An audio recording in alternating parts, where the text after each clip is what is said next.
Some of the content of Patriots Unfiltered may not be suitable for all audiences. Listener discretion is advised. The world's original podcast. Welcome to Patriots Unfiltered. That was good. And then, of course, the ceremony. Is Edelman done with his speech yet? The word I used was like their explosives aren't explosive. So what's the definition of an explosive play? Plus 20. Now, is that in the air or Yes. after catch? No, It just has to be in the air. no. It's just a 20-yard play. Okay, well. And I don't know what the difference is. It's not just, you know what I mean? No. Well, like if a guy breaks 5 tackles, then in your definition, that becomes an explosive play if he gets over 20 yards. Yeah, because it's supposed to. To me, that's not an explosive play. Okay. Anyways. Oh, but I thought a blitz is when they send an extra guy. No, it's not makes where sense. they send it. It's just. I'm with you. Sometimes guys drop out, and then it comes from a safety. Then or that's a whatever. blitz. That's a blitz. That's right. It doesn't matter where they come from. It's how many come. If there's 5 guys across the line of scrimmage, right? And then there's 5 offensive linemen. Not a blitz. If I have a hat on every hat, it's not a blitz. Right. That's what I'm. Yeah, we're in Yeah, it. Yeah. but it doesn't matter where it comes from. I don't know what they're arguing about. This is Patriots Unfiltered. Presented by Toyota's official website for deals, buyatoyota.com. All right, welcome to It is Wednesday here at Gillette Stadium studio. Sponsor for the studio. Sure.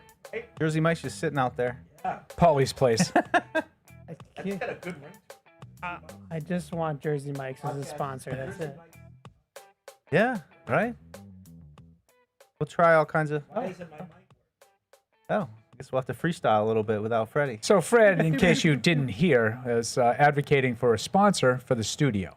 Yeah. We're having some mic issues right now, so Kenny Keller, cough, Marine cough. Corps gets that one straightened out. We're all in favor of the Jersey Mike's Is it working now? Kenny. Okay. All right. Slow play that, Paul. Just a quick recap of the first 30 seconds of the show and then the second 30 seconds of the show. Did I handle that well? Perfect. Thanks. Okay. Like a pro. I'm back. All right. So it's Deuce, it's Evan, it's Paul, it's me. We're here talking Patriots. It's Turn the Page Wednesday. We're talking about the Carolina Panthers. Bryce Young, Ooh. Righty Tua. I'm going to have a hard time with this one. a righty Tua, you say? That's not a terrible comp. That's my comment. Yeah? Okay. A little more willing to run than Tua? Maybe a little bit, Yes, but Okay. but Too still small. not. Just too small to do so. Only throws the middle of the field. Yeah. Like, if you ask him to drive it outside the numbers or drive it deep, you're asking him to do things that he's not great at. He loves to live in the short game in the middle of the field, just like Tua. So, I mean, right? they're He's like righty. I don't think it's a bad Yeah, comp. their last 5 quarters of football, pretty remarkable. I think they were down 27-3 to the Cardinals, and then just started going on long drives and scoring. Cardinals didn't really seem too interested in playing after that point, and then they shut out, last week the Falcons, which Evan has some thoughts on the Falcons quarterback. Rough. Could you but- give your boy some static for that?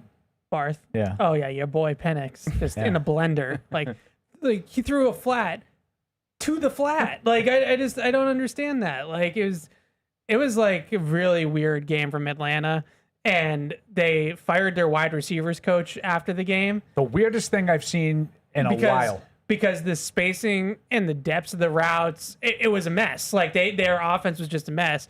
So they fired their wide receivers coach, and now Zach Robinson is moving from upstairs to downstairs so that he can talk to Penix directly on the sideline. So like Atlanta's like kind of panicking that they lost 30-0 to Carolina, and Their offense has been dreadfully bad. and so I'm not trying to take anything away from the Panthers, but my point is that 30-0 score is pretty deceiving. Like Atlanta did a lot of shooting itself in the foot. Yeah. in But that I game. always, when a bad team is playing bad and another team beats them badly, good for that team to do what you're Right, supposed sure. to do. Sure. So I sort of looked at it. I think Atlanta had a similar kind of game that the Patriots did, only instead of moving the ball and turning it over, they just kept finding ways to Not turn it over. I think they failed on a couple of 4th downs. I think they miss a field goal or missed 2 two. field So goals. the kicking god Parker Romo was he Back to 0 earth. for 2 this week. And I think they had a pick 6 in there. Yep. But to your point, Fred, like the Patriots had all those calamities happen, and it's a 21-14 game. Right. The Falcons had all those things happen and lost 30-0. Right. Yeah. Right. No, it feels. I think we said it. Not a must-win in September, but you've had two Must-win 50-50 adjacent. games. I mean, I call the Raiders game, and then last week against Steelers, kind of the 50-50 games. I consider the Miami listen, game a little bit more Miami, but this is another 50-50. You're going on the road for 3 straight weeks after this one. One of which is Buffalo on a Sunday night. Yeah. And so you like to go 2-2 instead of 1-3. To me, that's a big difference. Yeah. Because then you're 1-4 Totally agree. if we're being Yeah. objective about Right. Buffalo. Right. Yeah, I mean that's the whole like this is a game that we all thought going into the year that they would win. And so now you got to take care of business in these types of games. Like, okay, you lost to the Steelers, which I think was a coin flip, but Carolina, Cleveland, New Orleans, like these were the games when people were talking about 8, 9, 10 wins. You got to have these. Got to have them. Yep. Yeah. Yep. Panthers, though, I mean, I think they have their issues. Derek Brown, good up front. I mean, really good, but they only have 1 sack on the year. I mean, they've got a number of pressures, and so you don't get too carried away that they're not getting any pressure. But they have forced turnovers, so the secondary is pretty good. I mean, J.C. Horn, our old guy, Paul, that we liked a couple years ago. Mike and I were coming out. very high on him in the draft. Yeah, he's active coming back out. there. So they have some pieces, but in a lot of ways, it's very much a reflection of the kind of team the Patriots are as well. Team trying to find its way, and like the boys said, this is you want to make it out of this kind of lower level 4th place schedule that you're playing right now. These are the games you have to start to win. So I think, especially being at home after how last week went and some of the performances, I think this could have an opportunity though to take advantage of it, get a big win at home, get that first home win for Vrabel, and then maybe have a little bit of confidence and momentum going into Buffalo. We know what a challenge that's going to be, that game. Yeah. Yep. So, where are we now? Where do you think this team is in terms of, they have what it takes to beat the Panthers this week. Are we in a good place, even despite all the fumbles? I mean, I think so. I think so, but I just when you make that many mistakes, it's hard to say, no, they'll be fine this week. They won't turn it over. One thing I would point out that I said to Paul earlier that we talk a lot about the penalties is that the offense only had 1 penalty in that game last weekend, and they only had 1 penalty as a team in the second half. It was that Carlton Davis call that was, I think everybody agreed, was a little bit iffy. So maybe there's some positive strides there in terms of the penalties, getting down into crunch time, being better in the second half. I think they were that, a little bit more disciplined, and no false starts. Those are a big problem. Will Campbell had a couple of those. So and maybe I'm looking for some silver linings and some baby steps, but until they start doing it consistently, it's hard to say, oh yeah, they're not going to turn it over this week. I mean, it's just you have to go out there and prove it. you mentioned they only have 1 sack on the season. Who will Will Campbell be going up against in particular? Yeah, so they really they drafted 2 edge rushers in day 2 of the draft that they're trying to break in. Princely and Nick Scorton, who's one of Deuce's guys. Yeah. And I remember that name. and has flashed a little bit. Scorton, Princely has their only sack, but Scorton, I think on the film has flashed a little bit. But other than that, they don't really have a lot that inspires you on the defensive line. Derek Brown's a really good run stuffing player, but he's not going to go up against Will Campbell. So He's more of like a Seymour type defensive end. yeah, right? he plays like a 3-4 end in the B gap type of player, and he's awesome. He's one a good of player. my favorite players See to that watch. one, I saw a clip of somebody just him throwing someone. There's not a lot of guys that can ragdoll people at this level, but he ragdolls people, and he's a really strong player. But they don't really have anybody that I would say this is the matchup. Watt and Herbig and Crosby and that. That's not really. They're trying to figure it out right now, I think, with Carolina. Okay. Yeah. So you mentioned the game before last one where they had the comeback against the Cardinals. Yeah. Is something clicking there? So maybe, that's what you wonder. 'Cause Yeah. I'm with, Defensively, I think a little bit. and I'm with Mike. Sometimes I look at those late comebacks, kind of garbage time, until it's not garbage time. All of a sudden they get, then they had the ball at the end. I think they got an onside kick, in that game too. So they clearly Arizona allowed that game to get closer than they wanted to. But I still kind of look at that as we're way behind. Arizona took the foot off the gas. They got caught. and ultimately they couldn't win the game. But then they follow that up with a pretty good performance. Not necessarily great offensive performance, but to Evan's point, the defense looks like they might be finding something. They want to run the ball. They want to be physical.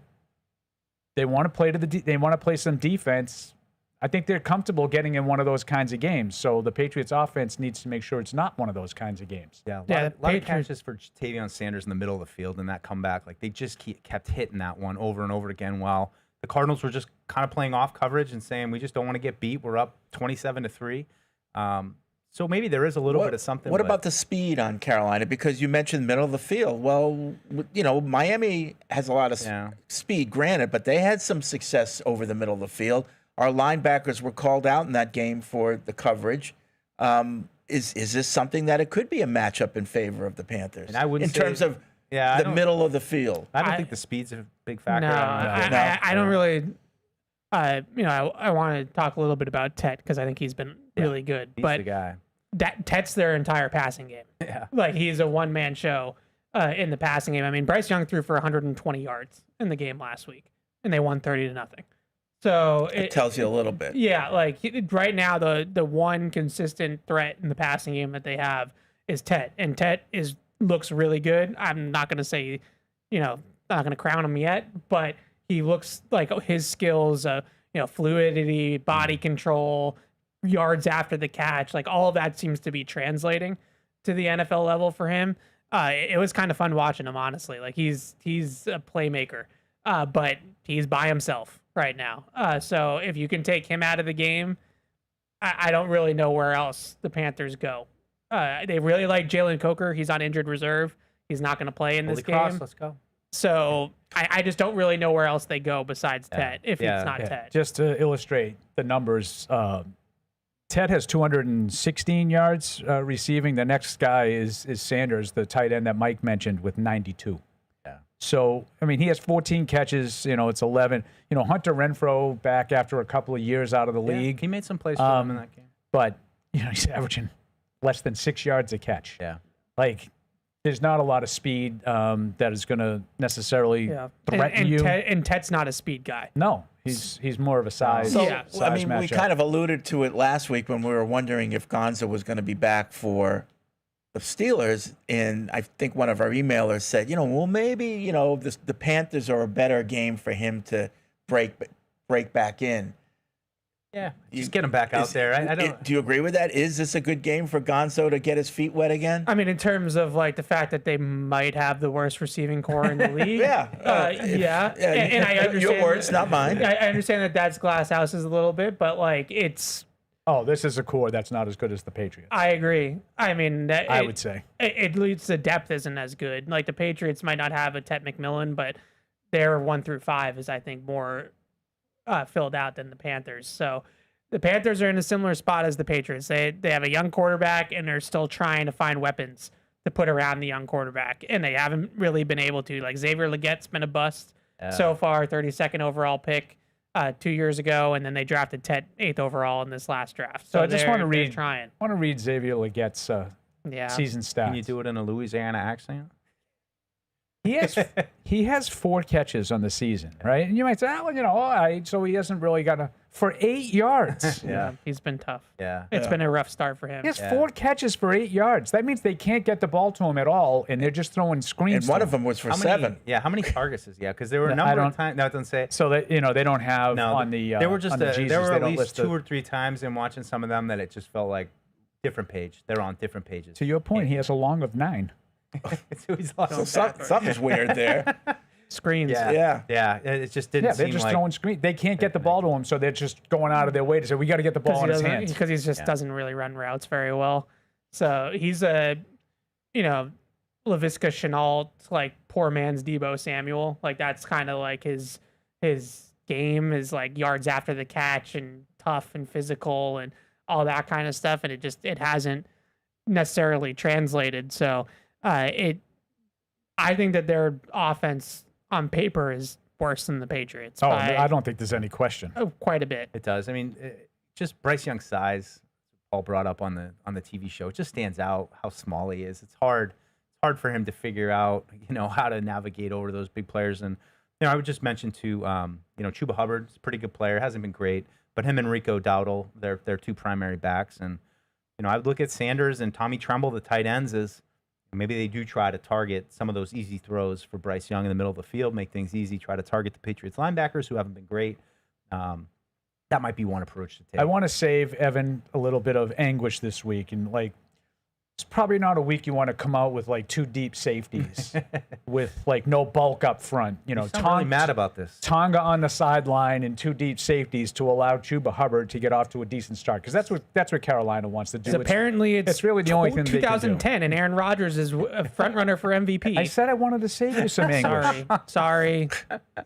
So Bryce Young, and I do think he shows some flashes of kind of getting it. Yeah. But again, numbers I know don't always tell the story, but Drake May has thrown for almost 200 more yards than Bryce Young in fewer attempts. So he's not being able to, as Evan said, push the ball outside. He's not being able to get the ball downfield. It's tight ends, it's backs, and Tet, who is, that's a good solid start for him. 14 for 216. That's good. That's a good solid weapon. I got to think between Carlton Davis and hopefully Christian Gonzalez, you should be able to contain him when he's the only option they really have.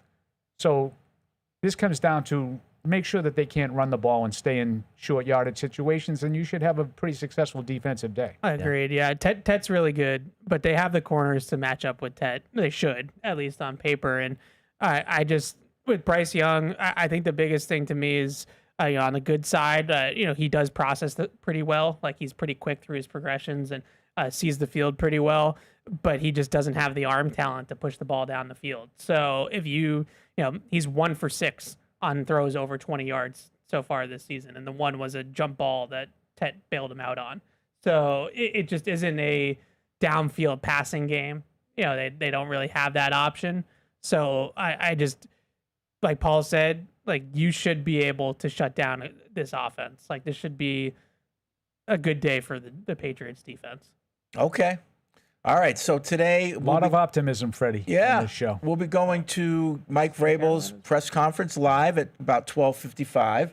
Evan and Deuce will be heading to the locker room, and then Evan will be going out to practice today. Wet one. We'll get our first practice Got my rain participation jacket. report today by around 4 o'clock. We'll see who got dinged up in the last game and the status of some other lingering injuries. The last couple of weeks, we've gone out there and it's all been about Gonzalez, but there's been Morgan Moses or, who's the other one that had a foot? Chason, or who had the Was foot? it Chason? I know Landry. Landry had the foot. Landry. Yeah. So that hasn't been. no, big he's of an matter of issue. fact, it's been no issue at all. He's played great. I Yeah. think Landry has Yep. been really active. But so everybody's focusing on Gonzalez. Is he back? Is he back? Is he back? Yeah. There's guys like Fred said that probably got nicked up in the game that we don't really know about. Yeah. Couple practice. Hopefully Hunter Henry's not one of those, because he did get nicked up in the game. That we saw. Yeah. And he did speak on Monday. Yeah. But couple of practice squad guys got claimed. Mark Robinson, who they had elevated three good times, call. Good call, Mike. was grabbed by the Jets. Thought maybe he might be a candidate to get promoted. I think Reese, you retweeted Reese saying maybe it's an option to have Tavai. But then Thayer Munford Jr. also got grabbed by the Browns, I believe, who was their fifth tackle on the team as a practice squatter. So Patriots practice squad has some openings now. Yeah, They and just still to have a roster. illustrate, And they have an opening on the roster, which I think is also. still have an opening on I the thought roster. Robinson was because he's out of elevations. Yeah. So I thought Robinson was a candidate to get that open roster spot. So I was a little surprised, and I wonder, did they offer him a contract? Yeah. And when the Jets came calling, did they it say? sounds like they could have, right? Yeah. They had the spot to do it. Yeah. But am I crazy though to be intrigued by Jelani Tavai and how he might fit into this defense a little bit if he were to come back next week? I think he will be in that spot. Yeah. I don't know how quickly that'll happen, but to illustrate Mike's point, he'll be eligible after this game. So he had to miss at least the first 4 games. So he'll be eligible to return from IR heading into next week. So the Buffalo game. Interesting player. I mean, I'd say. But yeah, I early- would think he'd be in the mix. You know, Mike. in early in OTAs when we saw him, I mean, he wasn't around very long this spring before I believe he re-injured his calf during minicamp. But he was out there and next to Spillane and stuff, and I just, Spillane and Ellis kind of look like the same body type. Is Jelani Tavai's versatility play a little bit on the edge too? Does that add a new twist? I mean, I don't want to make out Jelani Tavai to be the savior, but I think when he was in the right role in the Patriots defense, he played really well. He had some stretches of really good play. I just like his size and ability to, we're not sitting here saying the run defense needs size, but I think he gives them a little bit of a different option than Ellis does. So I'm really curious how that all plays out once Tavai's fully back. I mean, he's been a better player than Ellis. Yeah. It's been a weak spot for them for the first 3 games. I mean, Spillane had a nice bounce back last week, but you can't look at Christian. I mean, Christian Ellis got benched on Sunday. So obviously Tavai's going to have some opportunities and, could be a better answer next to Spillane than Ellis. So, yeah, I don't think it's weird to bring it up. And he was in the locker room last week when we were in there, which usually is a sign that maybe, he's around and he's, starting to ramp it up maybe. So, like Paul said, he's 1 week away, but could be back. I thought it was interesting too. Sorry for one more thing was just the cornerback just traded from Tennessee to the Jets, and reports were that the Patriots were in on that as well. Just thought that was interesting with Alex Austin last week, similarly getting benched. How do they feel about Charles Woods? Is he going to be back in this week? Well, and then you look, and they're clearly they're not thrilled with their depth at that spot. Like you had DJ James had some snaps in the opener, and evidently those didn't go too well because he ended up getting released shortly thereafter. In special teams. Right? So now Austin is in there. He loses some playing time. Charles Woods, they just claimed off waivers at the start of the season. Now he's in a role. So, they lost Marcellus Dial, who might have represented some depth. I know he would have been a special teams guy for them, but he might have represented some depth in the secondary. They lost him. So they're still searching there for, the secondary spots. Franklin in Baltimore writes in at podcasts@patriots.com. He says, I'd be cautious about downplaying the Panthers' defense, particularly their secondary, even taking away what they did to Penix. They pretty much shut down both Arizona and Jacksonville and aren't a defense susceptible to big passing plays. The best way to attack them has been through the running game, where they rank near the bottom of the league. So we'll see if that's the route Josh goes in terms of game planning. But so far, the Panthers have proven to be a difficult group to pass against. Yeah, no, I'm not taking the Panthers defense lightly. Not downplaying the defense at all. I think that's the strength of the team. Yeah. Now, I would say that Jacksonville had 26, Arizona had 27. If you can sign me up for that now, I'll take that and be comfortable that the Patriots will win the game if they can get to the mid to upper 20s. Yeah, the Cardinals game was sneaky, though, because I remember watching the Cardinals game back and thinking that was actually like a pretty good performance by the Panthers defense. Like, I thought there was a lot of things that they did in that game that were pretty good, but then you look up and they still gave up 27 points. So, like, it wasn't perfect, but they don't get a lot of help from the offense. Although I'm just looking at the numbers, like, they're better on third down defensively than, like, offense is 39%. And they only allow 38%. Their defense. So their defense has played well, and they'll probably show up and try to keep them in the game on Sunday. Yeah, their defensive coordinator, Evero, is kind of like a hot up-and-coming coach candidate. He's a good schemer and has gotten some head coach interviews already in some of the last couple cycles. So it's a name that's come up a few times, and was he around here a summer or two ago, like checking out practice with Bill? I might be thinking of somebody else. Maybe. I never heard that name in my life. No. I'm just looking at it right now. Ejiro? Ejiro Evero? I've never heard that name. Let me be Ejiro. Yeah, he's good. I like what they do. They disguise pressure, Fred. They don't blitz. They disguise pressure. They don't do the red dog. Yeah, red dog. They play a lot of zone. BP. Get the red ass, the red dog. Yeah, a lot of fresh stuff. They change it up post snap. They change the picture and they blitz from different places, and they have basically no pass rush. So he's kind of has to scheme it up and generate pressure, and I think he's pretty good. Okay. Jack in Ann Arbor writes in, for the 5 Panthers below, each member of the PUT must declare whether he's a stud or a stiff. It must be one or the other, no middle ground. So stud or stiff, Bryce Young. Stiff. Hunter Renfrow. Stiff. Chuba Hubbard. Stud. Stiff. If I have to say one or the other, Yeah. stud. Stiff. Replacement. Treshaun Wharton. Who? Stiff. I don't know. I'm going to say stiff. I don't know And enough finally, about him. J.C. Horn. Stud. Yeah. Stud. Yeah, I think he might be their best player. Yeah. Agree. Or Derek Brown. Yeah, Derek Brown. Maybe Ted eventually. Okay. All right. Anything else we need to talk about? Panthers or Patriots or NFL before we really open it up to listeners and remind Just that, and they all talked about it. I think the emailer talked about don't sleep on the defense. And yeah, the running game, this is a week that I know everybody said it last week about Pittsburgh, and I was sort of skeptical because Pittsburgh's reputation is not being that soft against the run, and I think that we saw that. Yeah. That was kind of circumstantial. They were much better against the run against the Patriots. This is a team, they're allowing almost 5.5 a carry through 3 games. So you should be able to run the ball against this team. And maybe if that secondary is as good as we're talking about, that's a good way to move the ball and score points this week. And hold on to it. Yeah, just hold on to it is right. Now that also takes in, if you want to run the ball, the other can. Who's going to hold it? Who's going to run it? Well, I mean, that's why who's going to run it? 12:55 is must watch video, because I'm sure your people will be asking Mike Vrabel, what are you going to do about Ramondre and even Drake to do you think he'll answer it? Like, I mean, he was asked about it on Monday, right? And he said, I only have 20 minutes. No, that was Sunday. He said that. He was asked about it on Monday, and it was like, we got to protect the guy with the ball.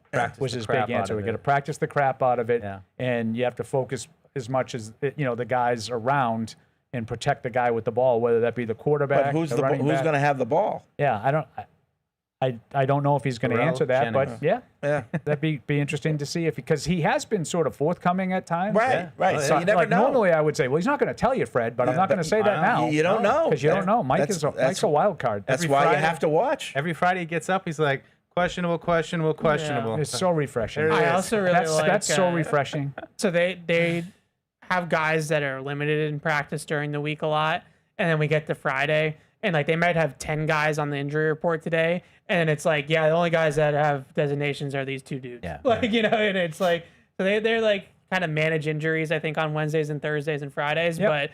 But then when we get to it, it's like, Gonzo questionable, Westover questionable, everybody else is fine. Curtis in St. Louis writes in a couple questions. After 3 weeks, what would you say is our biggest need position-wise? My concern for Moses' durability is growing, as you've discussed since his signing. What is our best option if he misses significant time?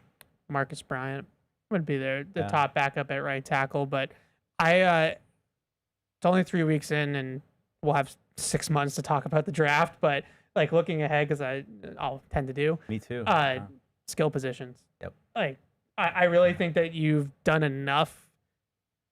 If we get to the end of the season and we think that Wilson and Campbell can play, I think you've done enough in the trenches that getting Drake a true number 1 top flight receiver is got to be the number 1. Yeah, even if you have there was a caller we had that had a doomsday scenario, I think, of having those 2 linemen slide inside. Even if that happens, still wouldn't advocate taking a tackle in the first round. Yeah, I'm with Evan. Yeah. They need the last 2 games. Need weapons.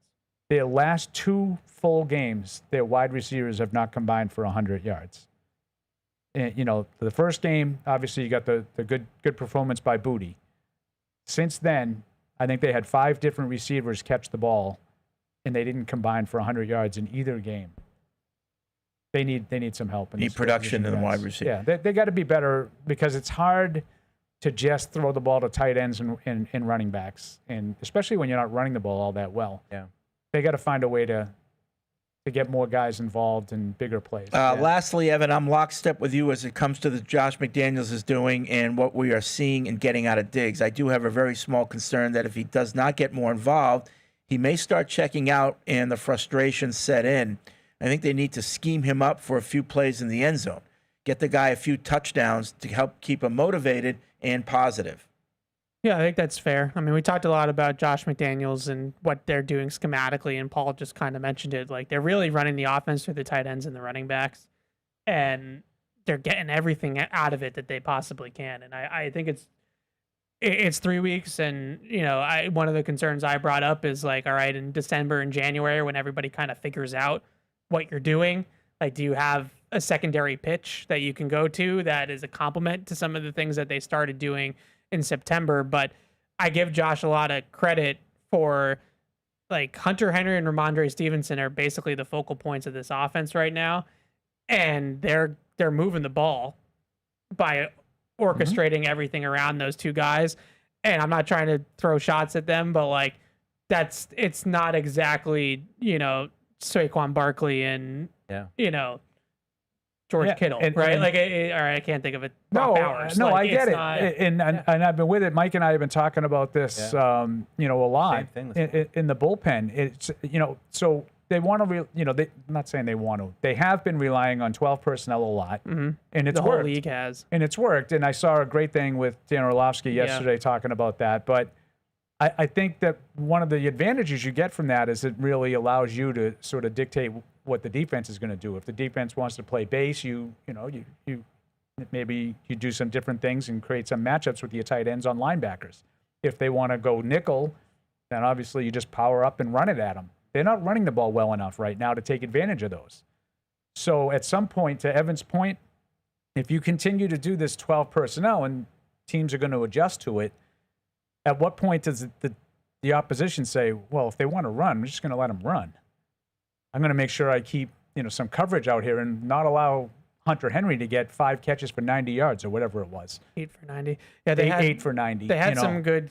Gibson had some good first down runs on duo. Running behind the double teams in the last game. But your larger point is right, and the big matchups, like they came out in 12 personnel with the tight end in the backfield and the split back, and they ran a play for 18 yards on a wheel to Hunter Henry where they got the Steelers in base defense.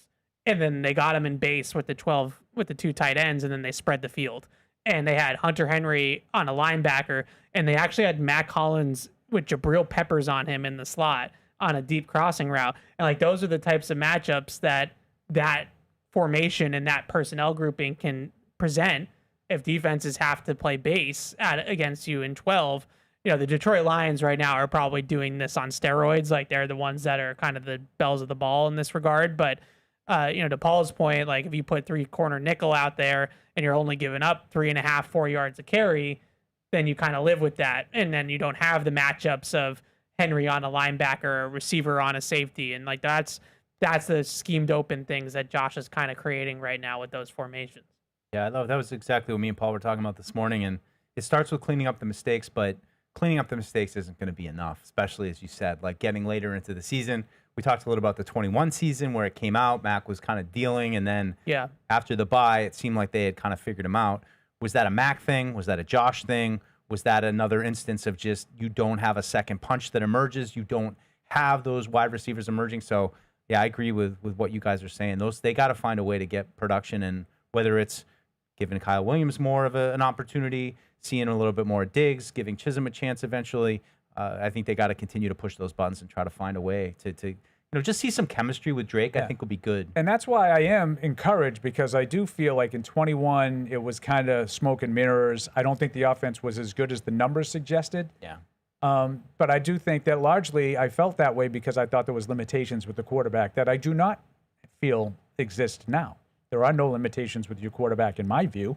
I think he's capable of doing anything that Josh McDaniels could possibly want. Just a matter of getting, I think, more playmakers in here to help him out. Yeah, I totally agree with that. I was thinking about the same thing last night, and it's hard to not think about that position. I would just throw in a couple other spots though of like, Austin Hooper's going to be up. He's been really solid, but do you look at some of these young tight ends, maybe a mid, day 2 selection, get a guy with a little bit of juice in that spot, and then on the defensive side, I think Chaseon's up. You need a young edge. Yeah. Talked a lot about that. Who's going to be next to Spillane long term for the next couple of years? I'd look there, and I'd also look at the safety spot. I think that's really a critical position in this defense that I'm not sure they quite have the personality just yet. I want to start off. This is an email. I want to start off by saying I'm not the same Nate in Connecticut that's been calling you regularly for a few months. Well, then Nate in Connecticut, you're going to have to come up with a different name, like Nate 2 in Connecticut or Nate Squared or something. I don't know. Anyway, I've been listening to your show since 06, 07. Nice. And I've even emailed a few times. I wanted to say I agree with Fred and Evan. There is something about the Patriots this year that makes me so encouraged for the future. It seems like a different team. I just hope they can stop shooting themselves in the foot multiple times a game. And I kind of agree with Fred. A blitz should be when a team is rushing more players than there are blockers. Well, there you go. I like this Nate in Connecticut. He's good. I do too. That's a good email. I would love to get like David Andrews in here to talk about Mike points and protections, and if you're sliding this way, and then they bring the. Okay. Well, maybe if you overload a side, that's a blitz. Maybe we could agree there. Yes, Okay. maybe, but it doesn't matter. All I right. didn't know what We is a have to blitz would agree. be such a philosophical discussion. Yeah. What is a blitz? I just remember Bill Belichick saying that it's when Right you from have the mouth more of people babes. than you can block. Yeah, he was big on. I remember specifically the 5-man rushes are not blitzes to him. Like when you have 5 guys on the line of scrimmage that all rush, he did not consider that like to him that's like an old school 3-4, right? Like that's not, you're not rushing, you're not blitzing there. But I digress. All right, whatever. Whatever. Jeremiah writes in, Paul and Evan have been saying what I've been advocating for after the whole thing with Pop last game, which is put Diggs in the slot. The slot is too big of a position in this offense to not have them on the same page with the quarterback. I wouldn't want to cut Pop out of the offense entirely, just decrease his snaps and make up for lost speed in the offense by using Williams and Henderson more. I think it's time to see a little Kyle Williams. I agree with that.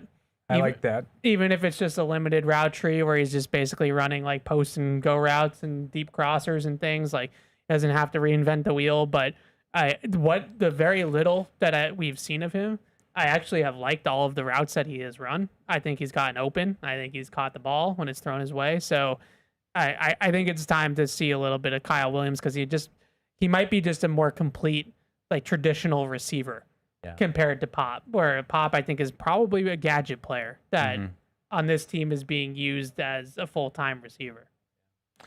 And his snaps have gone down, Yeah. especially in Miami. But even in this game, he didn't play as much as he did in the first game, right?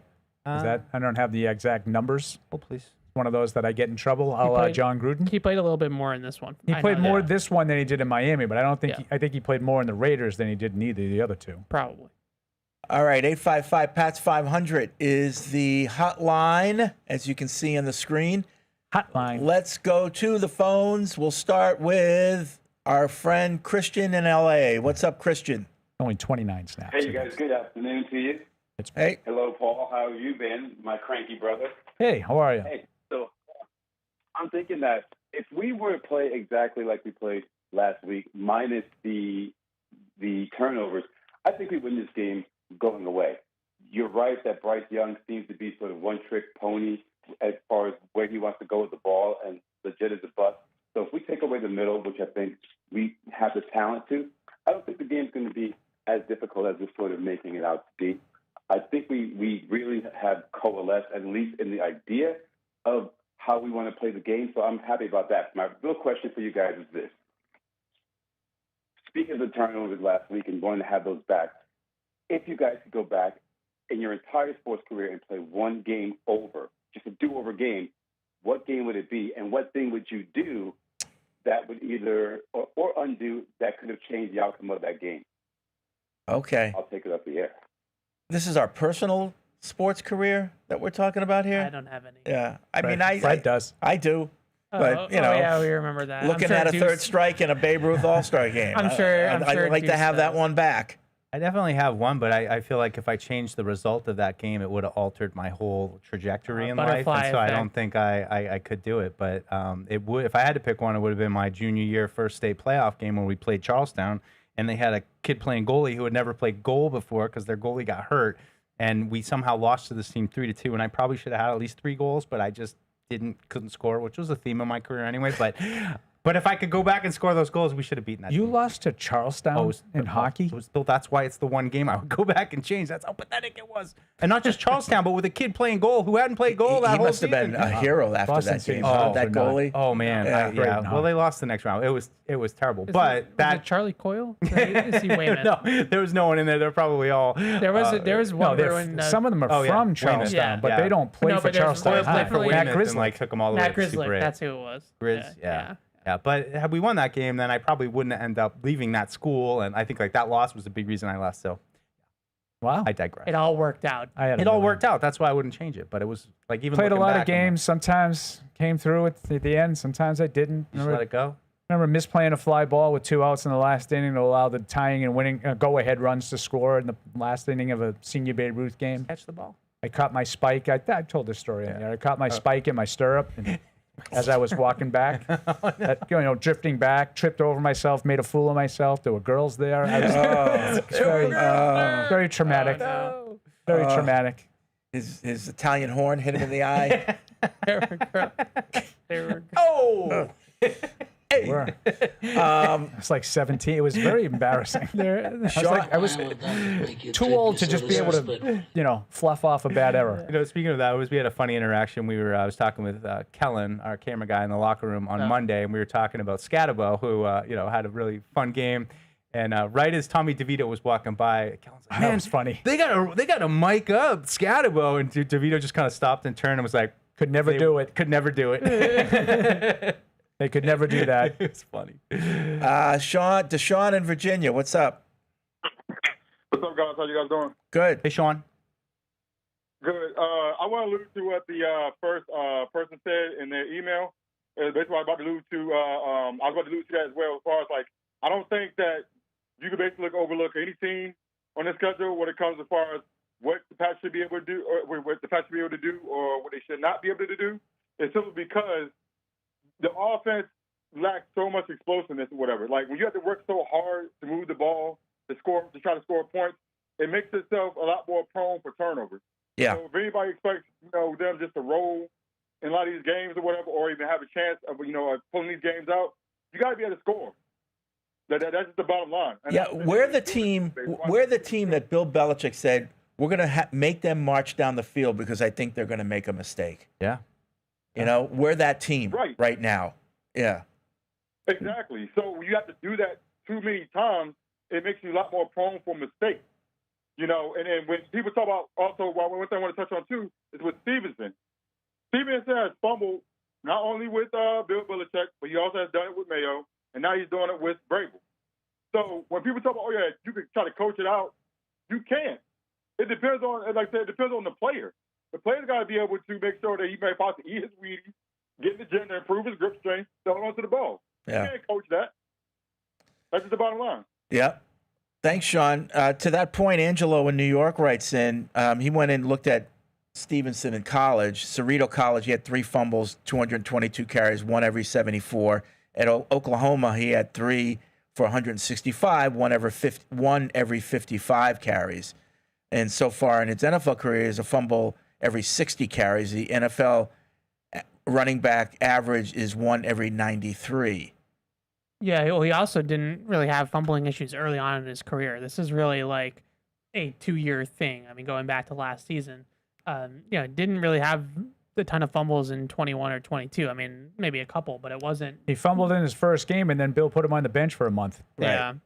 Yep. It's a really hard spot for them to be in, and yep. I don't know what I would do. So I did see something with Devin McCourty, which I thought was interesting, and I think he was talking with Florio on Derrick Henry specifically, with his fumbling issue, who, by the way, has fumbled. Sorry, Mike. Has fumbled once in each of the first 3 games. Shocking. Largely cost his team two of those games with those fumbles. Dev was talking about the elbow being too low. And he understands that not everybody's going to do the Tiki Barber, like the high and tight. But he said when the elbow is low like that, it just exposes so much of the ball. And he goes, the defensive backs are just looking at that as an invitation to come in with the punch. And he sort of demonstrated how you could change that angle a little bit and give much less to get at. And he was talking again about Derrick Henry, not about Ramondre Stevenson. But I think that if you looked at it, there's some similarities there. I thought both of those fumbles were really weak fumbles for Stevenson on Sunday. Especially the first one. Yeah, it was just kind of like someone touched the ball. Yeah, it wasn't a punch or anything. Yeah, Holcomb just had his hand on the ball when he was tackling him. The second one, Cam Hayward, I think, might have got a hand in there and punched at it. But I think that's all valid points. Like from Devin, obviously, it's good analysis, but don't you think that these things have already been talked about? That's what's frustrating. This has been such a huge issue for him. I mean, that's all we talked about last year. And then he also said that in the offseason he was working with weighted footballs to like work on his like grip strength and his the forearm strength while he was carrying the ball too. So Weighted football. I'm trying to figure out how that would help. Like, what about a lighter football? this is You have to all really grab it. like Well, it's just having more weight, just build up that I would arm make like a strength. Yeah. light, slippery football that was like really hard to hold. my on to. point though is just One that out of, made out of helium. he's tried like a lot of these things. No, and he keeps putting absolutely. the ball on the ground. So it's just Yeah. that's the demoralizing part is that it's not like he hasn't been coached on it. Like they're trying. You know what Carolina's talking about this week? Same thing. Well, Kevin writes in, and he's in Mass somewhere. He said if you check out Ramondre Stevenson on Mockable, mockdrafttable.com, you find that he's in the 20th percentile for running backs in both hand size and arm length. I mean, this is the root cause of his fumbling issues. Ball doesn't sit well on his forearm, and the hand grip is weaker than a larger hand would have. I would venture to guess that for a bigger body power back, his short arms and small hands are even more of an outlier if you remove the smaller third down receiving running backs from the data set. I fear that technique improvements will never overcome this physical liability. It's interesting. Interesting observation. I don't know, 20 percentile. Like we're not talking about like the 0 Little percentile. baby hands. Yeah, like 20 like percentile cabbage. means that there's still quite a bit of running backs that have his hand size that Don't fumble. Don't 9 fumble. times in the last hour. now, like we were, To your point, he did fumble a lot in 21 and 22. yeah, like we did this with the whole percent. Like Will Campbell's like arm length and wingspan is like 1 or 0 percentile for tackles. That's an outlier. Like 20th percentile, I think we're getting into the category of Yeah. like there's enough of people that have succeeded with that. I mean, I keep landing on this space of I don't think you just don't have the personnel to jettison him now. But do you, even if he doesn't fumble the rest of the season, do you get to this offseason and you say, okay, like this has been an issue. He wasn't our guy. Let's get one of our guys in here. to Let me complement see the him, rest of the you know? season. What does the rest of the season look if like? he had a good Going to season, Braves. Yeah. because I think what Fred's alluding to, I would sort of agree with. So just saying he doesn't fumble again the rest of the season doesn't give me enough of the picture. Like, does he run differently? Is he not as productive because he's being too cautious as he runs? So if he doesn't fumble and he's super productive, Then- let's then just say yeah. let's just say he's Hard to really say really no. good. I think there's a good chance that he's not going to be back next year, even if that happens, Mike. I think that we sort of talked about the guys that you circled that weren't quite ready financially: Duggar, Owenu, Stevenson. Maybe it wasn't in your best interest to let them go now because it would have cost you more than it would have saved you, or whatever the case may that's be. accurate. It's clear that Mike is looking to sort of turn the roster over and, surround himself with his guys, quote unquote. Not an uncommon thing for all coaches. Fred and Matty No Socks had a chance to talk to Bill Parcells over the weekend, and that was one of the things I think, Fred, you asked Parcells about. Like your guys, Parcells guys, and the circle the wagon kind of guys. I think that's a common thing for a coach to want to be around guys that he's more comfortable with. It wouldn't surprise me, even if he does sort of solve the fumbling problem and he has a really productive finish to the season, if they're looking to move on anyway. Yeah. Daniel's in California. Hey, Daniel. How are you guys doing? Good. So my question is, I'm sorry. I agree with you guys when you guys were talking a couple minutes ago about the receiving production in the offense. So my question is, looking around the league, which receiving situation are you kind of keeping an eye on? I know we're still in a rebuilding stage, but I think we should definitely try to be active in the trade deadline. Personally, I'm selfishly wanting AJ Brown to keep getting frustrated with the Eagles offense so we can make a call for him, but I know that's probably not realistic. But I just want to get your thoughts on maybe other situations you're looking at, and I can take it off there. Okay, thanks, Daniel. I mean, AJ Brown's awesome. I would definitely. I want AJ Brown. I just want someone to explain to me why Philadelphia is trading him to anybody. Forget you, anybody. Yeah. I just don't see it. But I absolutely would agree with Daniel. I think that's the kind of move. If you think that there's some frustration with AJ Brown in Philadelphia, be proactive. Yeah.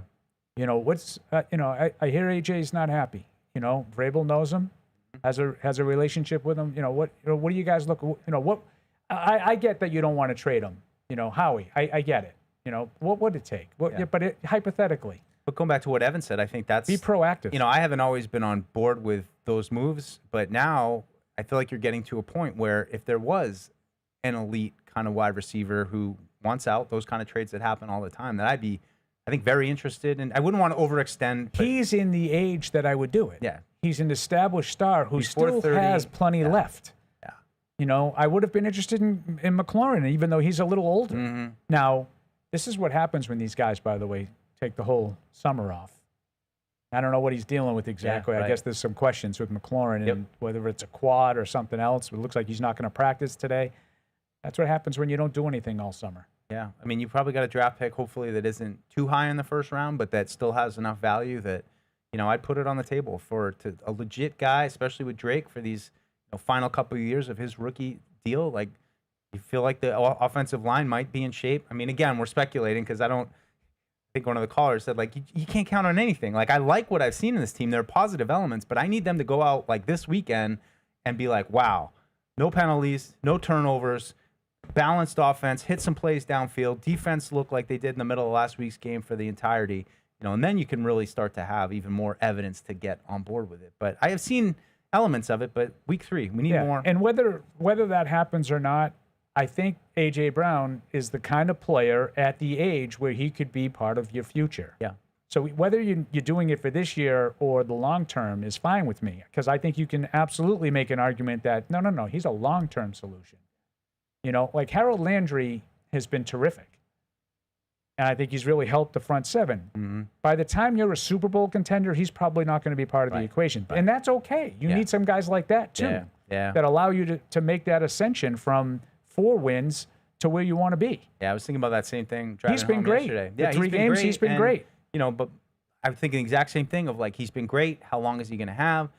Can we get a guy behind him to kind of mold behind him? Right. But I just connect it to Drake and say, Drake's on a rookie deal for the next couple of years. It's okay to be aggressive. It's okay to maybe burn a high-round draft pick to really try to give him that guy. Give him the guy. All right. Boston Cream's on the line. What's up, Boston Cream? What's up, dudes? Hey.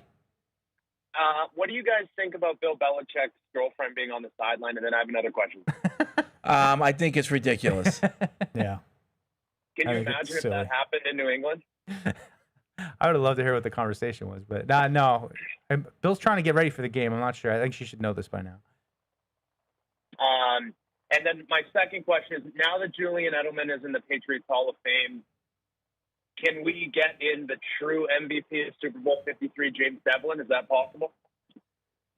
Well, I know Andy Hart's writing letters as we speak, but yeah. Okay. Yeah. Okay. I'm going to co-sign those ones. All right. Bye now. Bye.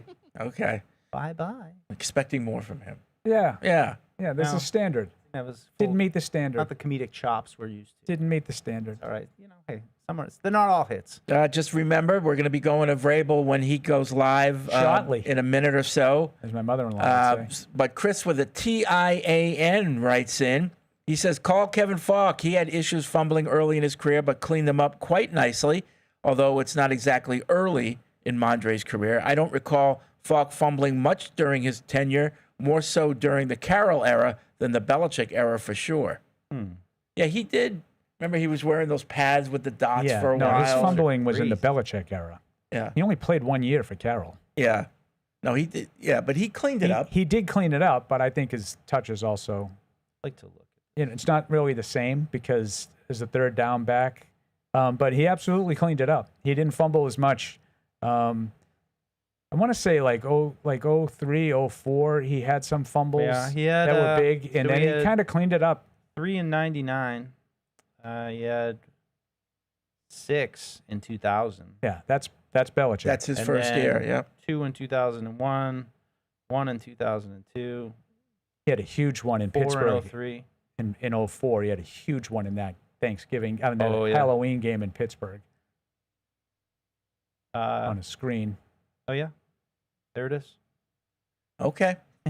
Eldridge. Are you laughing at me? You are. No, aren't no. you? I just Eldridge in North Carolina. I deserve that. Go ahead, Eldridge. All right. Hey, how y'all doing? All right. Look here, I'm not wearing no Carolina Panthers jersey this week. You got that? So you tell the boys to come out and play. No, I get that one, And, Eldred. This is so, you remember during the summer, or even probably earlier than the summer, back in the off season, like the mindless, if you could guarantee one game. Do you remember that? Yeah. Like for the Patriots would win. Yeah. This was the game I picked. Yeah. Home against Carolina. Yeah. If I had any game that I had the most confidence in, it was between this one and at New Orleans. And because this one's at home, I took this one. So I agree with you, Eldred. I don't want to see you wearing any of those Carolina jerseys down there. Me either. I don't want to know. The defense is kind of tough. And Evan, T-Mac, like I said, came advertised. He might not have that burner speed, but he got that NFL speed. Once he get open, he's gone. Yeah. If you can catch him. But Yeah, he's averaging over 15 yards a catch, so he is. Yeah. That's what I was saying. So he's damn good. Damn good. Yeah, he's played But, well. One guy I wish we would trade for. I'm gonna keep hollering. You get mad. A.D. Mitchell. He's a little upset too because he's not getting enough playing time. But he do produce once he get out there. That's our ex. Talk to you later. Okay. Yeah, I mean, those are the kinds of guys that I think are more realistic. Guys that are fourth and fifth options for their teams. Let's go to Mike Vrabel. Stylish. Do you anticipate being able to ramp up Christian Gonzalez this week in hopes of him possibly playing Saturday? Yeah, I think that's the plan. Excited about his efforts and willingness to get back and work hard and practice last week, and then again made a decision. I made a decision at the end of the week that I think we needed a little bit more time, and that's what happens when you start this return to play and you practice and you work hard, and then you see how you respond, and then to make a decision if if that player's ready for a football game. And we felt like that he probably needed a little bit more time, and hopefully he'll be ready to go. Excited to see him and everybody else practice today. How great an impact can Christian, you've only seen him on film really and a little bit in the PGAs and stuff, but how great an impact can he have for you guys? Well, I mean, I think we need all our best players. You said this numerous times here. Your best players have to play good in order for you to have a chance to win. And so Christian would be one of those players, and we need to try to get everybody out there that we can get out there. And hopefully he progresses well throughout the week and he can help us. Mike, what you see as the mood of the team today as you guys came back and got ready for work after? I think it's where it has to be. Whether you win or lose, you have to remain consistent and get back to work and prepare for a new opponent. You put a lot into it every week. Disappointed that you lose, but that's in the rearview mirror, and we have to be able to attack each and every week. And once you make the corrections and once you point out the things that we have to do better in order to win, and then it's on to the preparation and the new challenge ahead. Mike, there's a saying that you can't win unless you learn how not to lose. In terms of that, in terms of learning how not to lose, can that be taught, or is that on the players? Well, I think I think by building and doing things the right way and believing in what it is that we feel like is an identity, that hopefully that will take care of it. I think the more that you put yourself in close games and the more that you put yourselves in those situations that you have to, be able to have some favorable outcomes. You have to be able to respond, and you have to be able to get stops in the red zone, or you have to be able to take care of the football, or you have to be able to produce some explosive gains in the return phase, and all those things that are critical. I think it kind of just comes hand in hand with it, and we try to point them out as often as we possibly can. Like you mentioned, you made the decision last week that you need more time with Christian. What information do you use to make a decision like that? Just revisiting this from previous conversations, Was that a wink, Phil, or were you just squinting? No, just Good. One, can they player protect themselves, right? Can they go out there in this game and protect themselves? I guess it's a violent game, right? Can they protect themselves? Can they do their job to the standard that we have set for them and they've set for themselves, and can they make it worse? So those are the three things that I would probably use. I think, a lot goes into being able to protect yourself, the conditioning of the person, right? A player that would maybe get tired or wouldn't be in a proper condition to play in an NFL game could then lead to another injury or, not being able to protect themselves. So, but those are the three things that I try to use in making those decisions. Panthers defense, what are they doing from a movement perspective that will challenge you guys? Well, they're very sound. They've done a lot. They have a lot in the playbook. They have a lot in their history, but they're playing their best defense when they're just sound, when they line up. Very good interior. I think the secondary is very good. I think that obviously Horn and Jackson and Mooring has been a very good player. Linebackers are good tacklers, and Brown is one of the best interior defensive linemen. But they play sound, they play with their hands, they tackle well, and so they really haven't been, beating themselves too much. What's impressed you about Ted McMillan on the other side? All the same things that you look at and saw when you were seeing him come out. He's a big athlete, smooth, fluid mover, good at the catch point. Body control for such a long player. Very, agile, loose. Can upper body flexibility, can turn, locate the football. So, but good catch radius. So it seems like Bryce certainly trusts him already to be where he's supposed to be. So that'll be a huge challenge.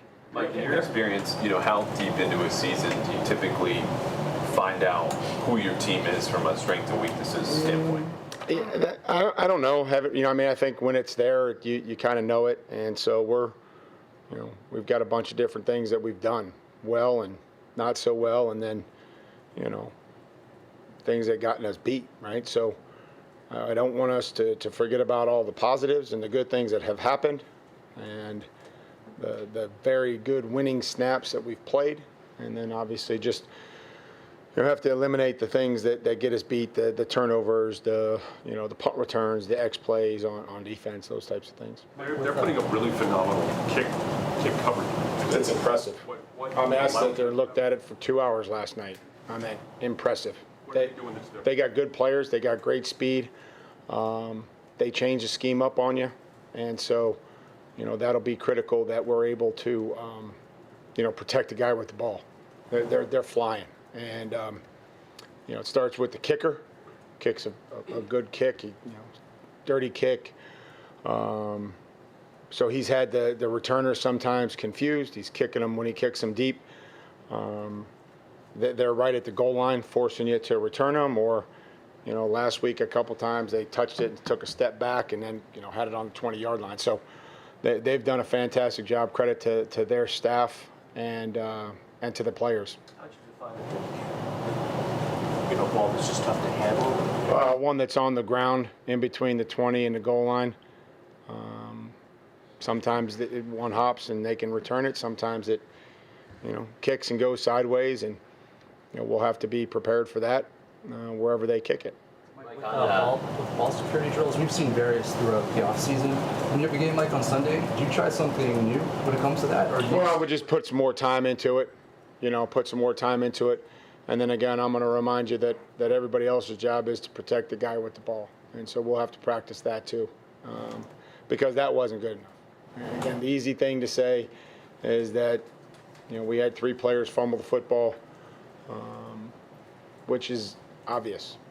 We have to use great technique, and then everyone else needs to strain to protect the player with the ball. And that's what we're going to get accomplished.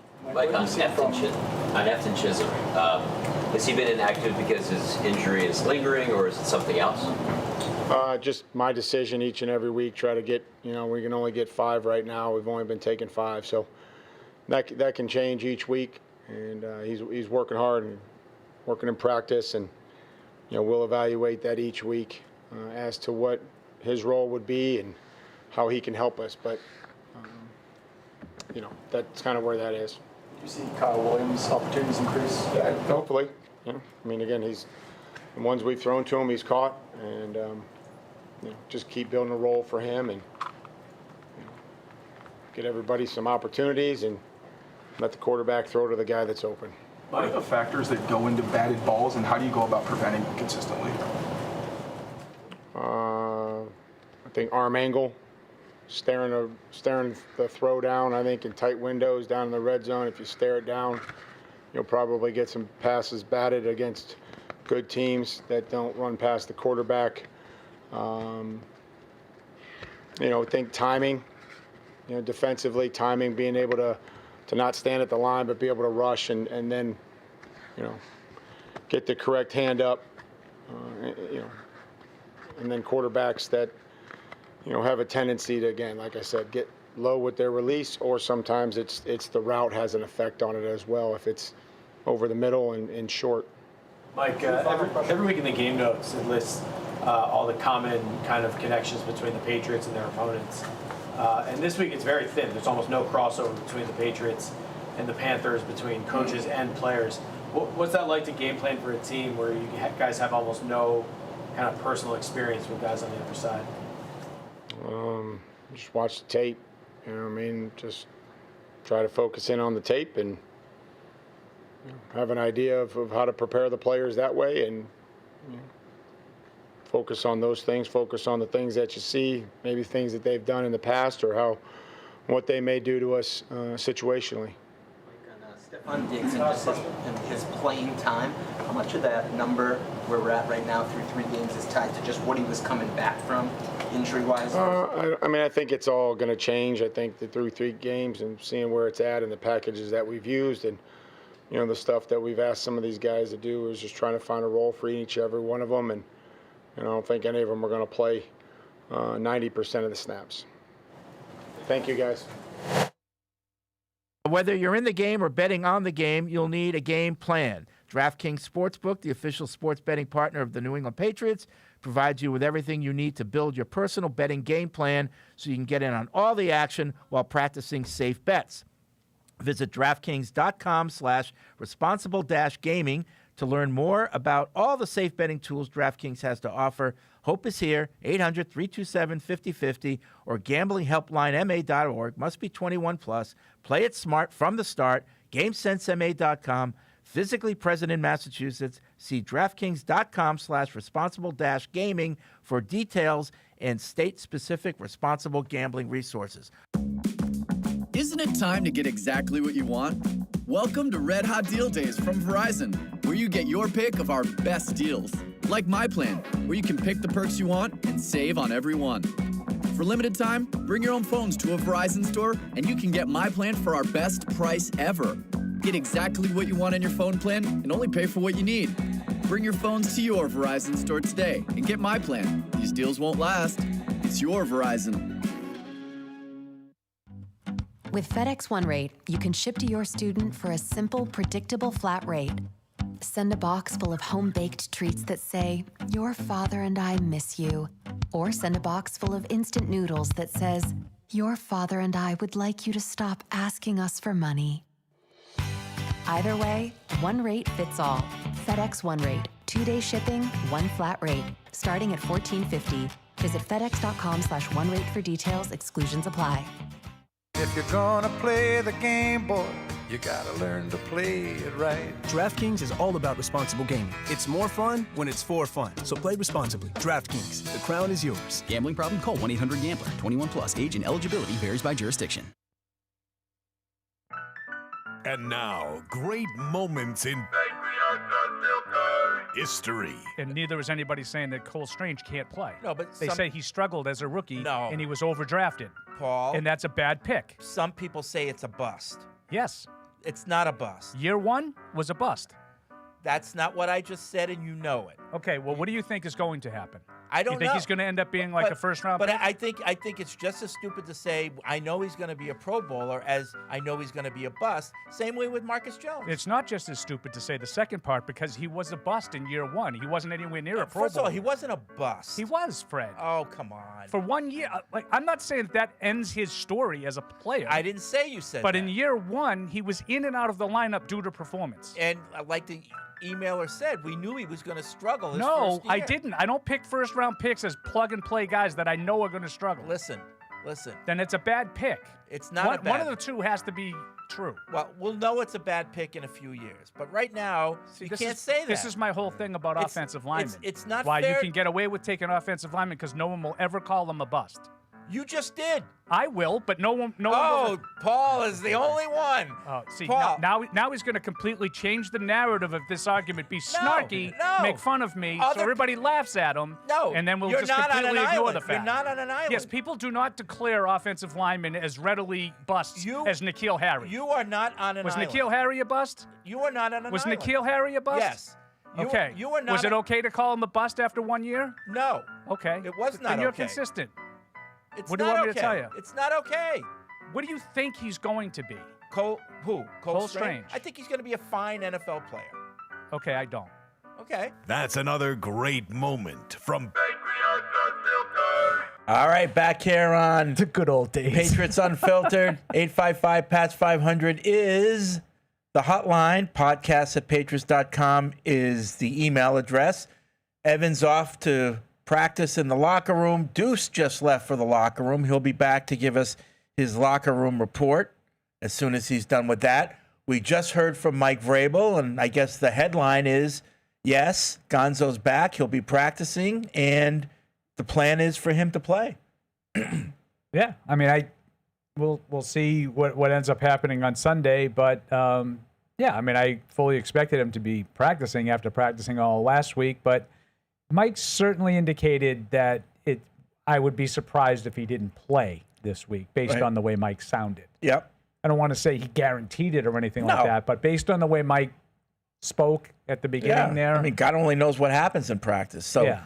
But the plan, I think, is the hope, the expectation is that he's going to be in the game I on agree. Sunday. So, kind of some interesting stuff. I don't know if you caught this. Last night on one of my shows, one of my former shows. Okay. They don't have me on anymore. No.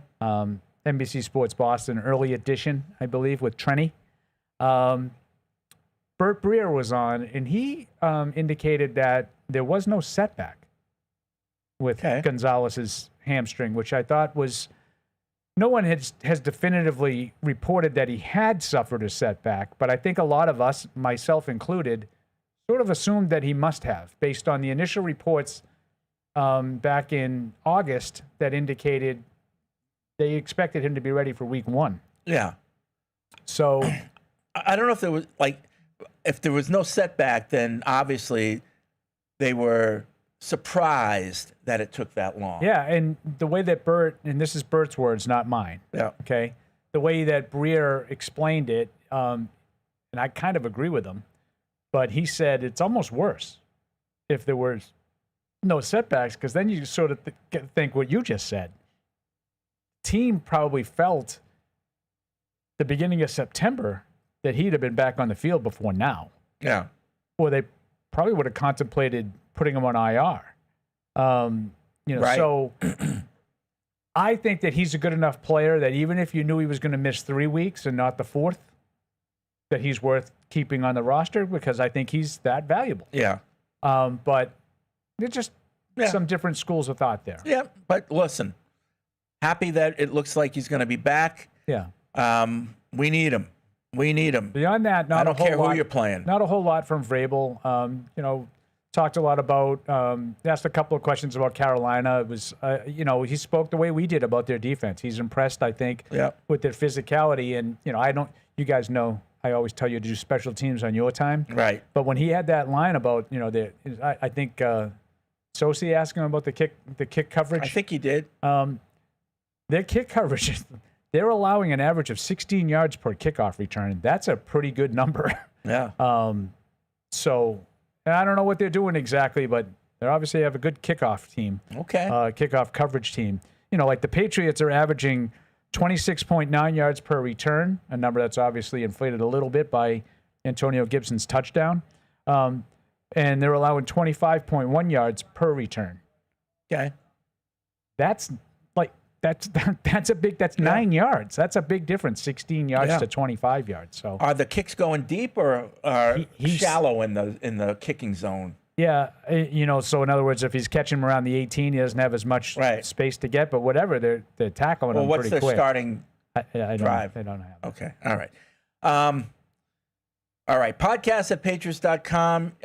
Henry says today's his birthday. It's his 30th birthday. Happy birthday. Been listening since I was 15. And thanks to PU, I've gone from a boy to a man. Mr. President. There have been many pearls of wisdom along the way. Fred reaching me the best way to dispose cardboard boxes, teaching me, I think he means cardboard boxes, very middle age. Eric teaching me how to pronounce certain words. He pronounces Edinburgh wrong. And perhaps best of all, Paul teaching me the best way to drink beer is to drink 20. I have a question that I've gone a lot of different ways. I'm glad I went that way. That was funny. I have a question that I hope stumps Paul and wins me a T-shirt. Okay. The day I was born was a Sunday, week 4 of the 1995 season. The Patriots were 1-2, coming off a 28-3, calm down, Mike, loss to the Niners. My question is, who did the Patriots play in week 4? Trick question, it was bye week. They went, I just answered it. Oh. All right, so can I, does he have anything else there? Okay, who did they lose to then in week 5? So I have two guesses in my head. Yeah. So you would have been wrong. I'm going to say, well, because I wouldn't have guessed bye week. Right. No, I'm going to say, Kansas City.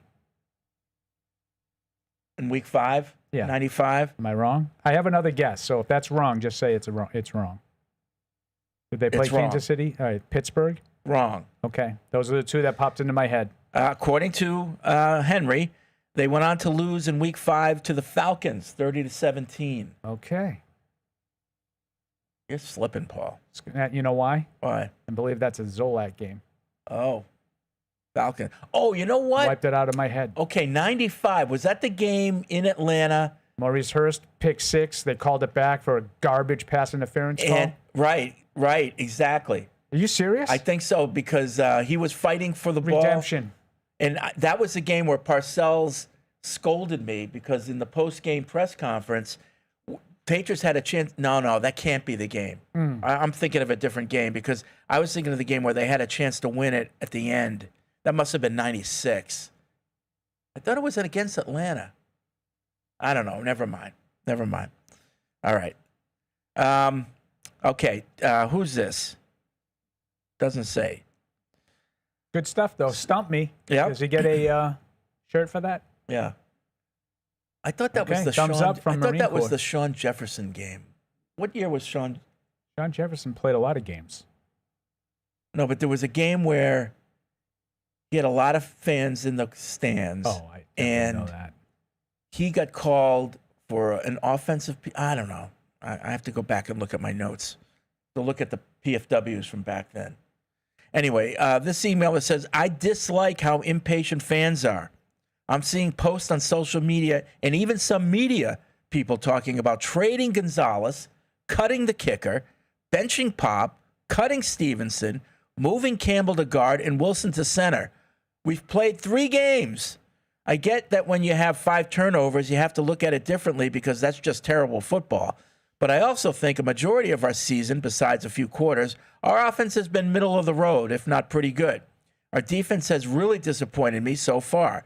My question, if the offense decides to play well at the same time our defense shows up to play well in the Bills game, do you think it will be competitive? Or are we not there yet, even if we have complementary football? Competitive? Yeah. Why can't the game be competitive? Miami was competitive. Yeah, of course they can be competitive. Yeah. Miami gave them a game. They were tied up in the fourth quarter. I'll say this about that email. Normally when emails start off with, why is everybody doing this? It's really not. That's dead on. I've heard every one of those things that guy just mentioned, I've heard. Yeah. You know, Will Campbell, we had a caller yesterday, Will Campbell and Jared Wilson sliding inside to guard and center, respectively. Cut the kicker, cut the running back. I've heard people wonder about trading Gonzo. I've heard all of those things. I've heard them all. I've heard them. Yep. I'm not necessarily saying that any of those have been treated with any I don't think there's a groundswell for any one of them. Probably with the exception of the Stevenson thing. I think a lot of people think that you're sending a message. You're trying to establish a culture and you're sending a message to the team.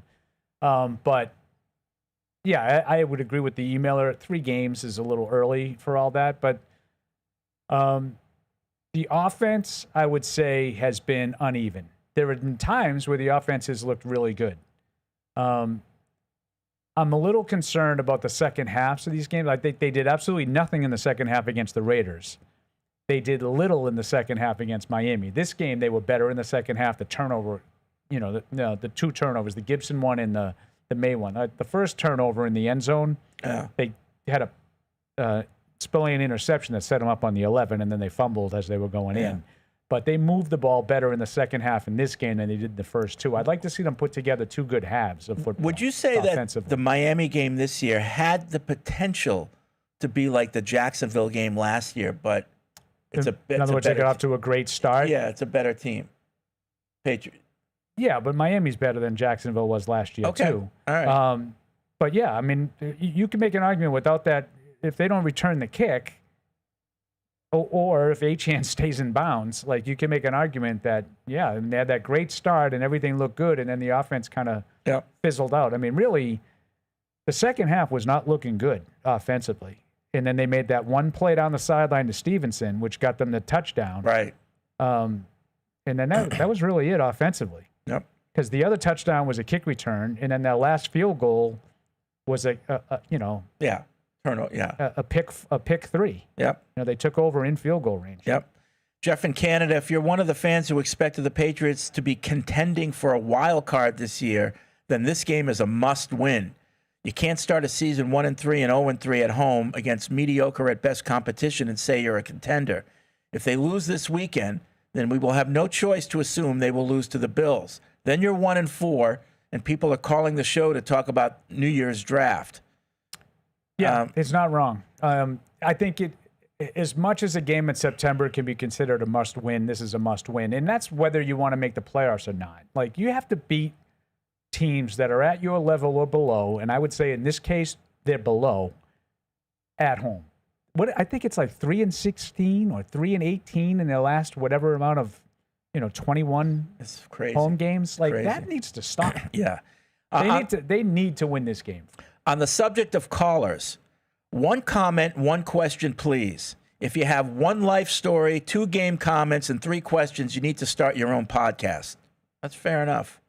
Yeah, Fred does let them ramble, doesn't he? Well, listen, we have time. We do. We do. Like we love all our listeners. We're not taking breaks every 10 minutes like your shows. Right, it's true. They don't like to hear that, but that's the sense that people get when they listen. Let's see, BB and NH. Curious to hear each of your different perspectives on how much of a mental game football is versus physical. Do you think there's any merit comparing coaching matchups to a chess game? I'm sure while ball knowers like Evan will say that strategy aspect makes the sport as a whole more entertaining to watch. I think there's a chess match. I think there's a chess match for the coaches and certainly for the quarterbacks to a degree. Yeah. But I was told by the late, great Will McDonough, who told me that never ask a football player about football because they don't know. They know what they're supposed to do. They know what they're supposed to do, and that's about it. Yeah, and the best players obviously know what everybody's doing. Right, like safeties, like those guys. Yeah. But yeah, but there's definitely a chess match that goes on with the coaches, and it's just like what you're saying. What that would sort of the definition of that would be. You're making moves with not only wanting to do whatever you're doing, but you're anticipating what the other coach is going to do. Yeah. And you're trying to make sure you put your team in the best possible position to take advantage of that. So there are chess moves that happen, I think, back and forth from a coaching perspective. Yeah. But I would say that the game is more physical than mental. Yeah. Now, quarterback, as you said, Obviously, right. The mental is huge. Right. You can make an argument the mental is more important than physical, but a lot of players, the mental can't be, absent. Right.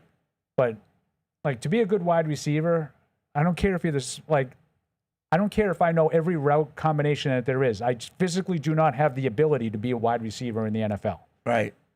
So you need. But when you have that physical plus the mental, right, like a Randy Moss, which is what Belichick always said Randy Moss was like, yes. Then you're at the next level.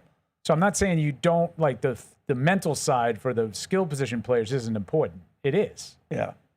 But you need the physical. Because without the physical, I don't care how good your mental is. Right. I've seen plenty of physical players succeed without being that strong mentally. And I don't know if you want to call instincts mental, but like there are those players, and whether they're a running back or they have those great instincts. They just know when to cut. They know when to, call it a day. They just have great instincts. And that goes for all athletes. Some of the best players have the best instincts. It's just something about them. They just know what to do in that split second. And so that's less of a chess game, and it's more a mental, instinctual type of feeling for the game. It makes me excited. Ivan in California. What's up, Ivan? Ivan. Oh, you're terrible, Ivan. Oh, there he is. No, there he is. There he is. Ivan. Good afternoon. Hey. You hear me now? Yeah. Okay, my apologies. So I got a quick comment on Pop and then a question for you guys on Vrabel. With Pop, I think it's a perfect example as to why the preseason means absolutely nothing, because the guy was our number one target. He was doing great. Come season time, all of a sudden there's some of the same issues that were last year.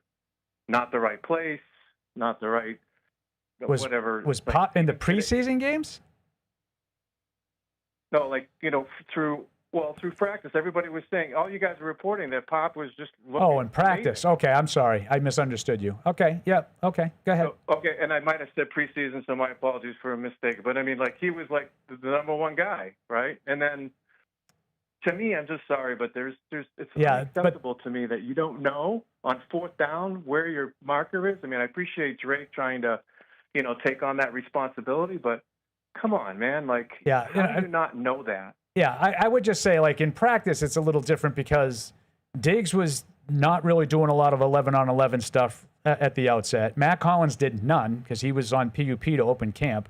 So it was him and Booty, right? I mean, those are the guys that were out there catching all the passes throughout the practices. Your comment about the fourth down play, obviously, we talked about that a lot yesterday. You have to get the first down there. And I agree with you on Drake May, good leadership. I like to see that out of the quarterback, taking responsibility for the play. But you're right, Ivan. There's no reason whatsoever that Demario Douglas doesn't know that it's 4th and 1, and I need to catch this ball and get upfield as quickly as I can. No excuse for that. But in terms of the practice and all that, it's not that it doesn't mean anything. It just needs a little more context. Like I said, the guys that have been playing the majority of the snaps weren't really options in 11-on-11 work for a vast majority of those training camp practices.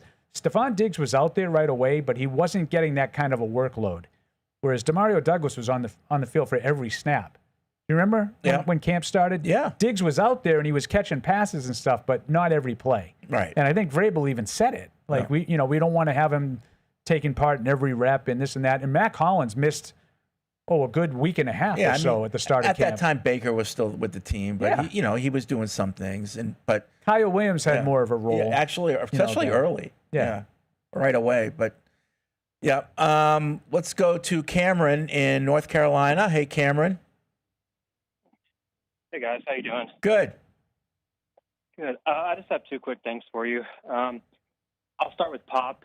I think a lot of things that you guys have been talking about them seems to be more detail oriented. And I'm not saying this was the greatest pass by Drake May, but the one pass to the right side where it ended up skipping on the ground and then being incomplete, is that set up for him to sit back and wait on the ball like that? Because one thing I did notice, instead of coming towards meeting the ball, he actually drop stepped when it was on the way. And Not saying you still could have caught it, but just something I observed. Yeah, I think he was trying to reverse course and get back to the ball. But I mean, you might be right. Maybe he wasn't where he was supposed to be. I think Evan sort of said, I wonder if he was supposed to continue to drift. It looked to me like it was a little swing pass, and he should have been on the move when he caught that. It was a bad throw, but I don't know that for sure. He could have helped the quarterback, but I put that one on Drake. I thought that he just kind of like, wow, he's wide open. Like, Drake has an issue when guys are wide open. No, it was the pressure. Yeah. He didn't get his feet set, and he just threw the ball out without setting himself. Yeah. Yeah, no, it was 100% Drake to me. I was just wondering, like, if that's something that maybe Pop could have done on his own. Oh yeah, yeah. No, I mean, there's obviously there's a chance of that. I think Evan brought it up yesterday. To your point, Cameron, that he maybe was moving away, close. He continued to float toward the sideline, and maybe he shouldn't have. Maybe he should have stopped and gotten back to the ball. Got you. Okay. Again, I think if it was any other receiver, no one would be saying that. But there shouldn't be that small a room for error. That should be driven at his head. You know what I mean? Well, just it should be an easy little swing pass that you're hitting the guy in stride. Right. You should have been like sort of leading him upfield, so he's catching it on the run. Right. There's nobody out there. There is a time and place for a low pass, in traffic or whatever, but that wasn't it.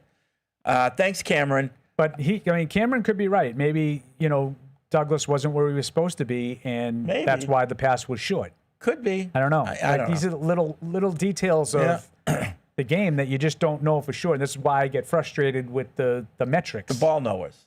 No, it's just the metrics sites that just automatically assign blame. Like, I've assigned blame for Drake May on that play. That doesn't make me right. Right. The coaches. Maybe he threw that exactly where Douglas was supposed to be. Yeah, only the coaches know for sure. Francisco in North Carolina. What's up, Francisco? Hey guys, how you doing? Good. All right. I hate if it's a little loud. I'm at work and I'm outside driving a tractor cutting grass. But just a quick question or a quick couple questions. So with us trying to trade yesterday for that cornerback from the Titans, instead of doing that, why haven't we tried to talk to Stephon Gilmore or an Asante Samuel Jr., somebody who's a free agent, bring them in? I mean, I like Stephon Gilmore, because he's been here before, and I think he'd bring a lot of leadership to the locker room, be able to help everybody, including Gonzo. And then the second one is, what's more likely, that Afton Chisholm takes over for Pop, or if it's such a big deal of chemistry with somebody, going to try to trade for somebody Drake's already got chemistry with, like Josh Downs or Devontae Walker? I'll take the answer off air. Thanks, guys. Okay, thanks. I don't think there's any chance you're getting Josh Downs. The Colts right now are flying high. Can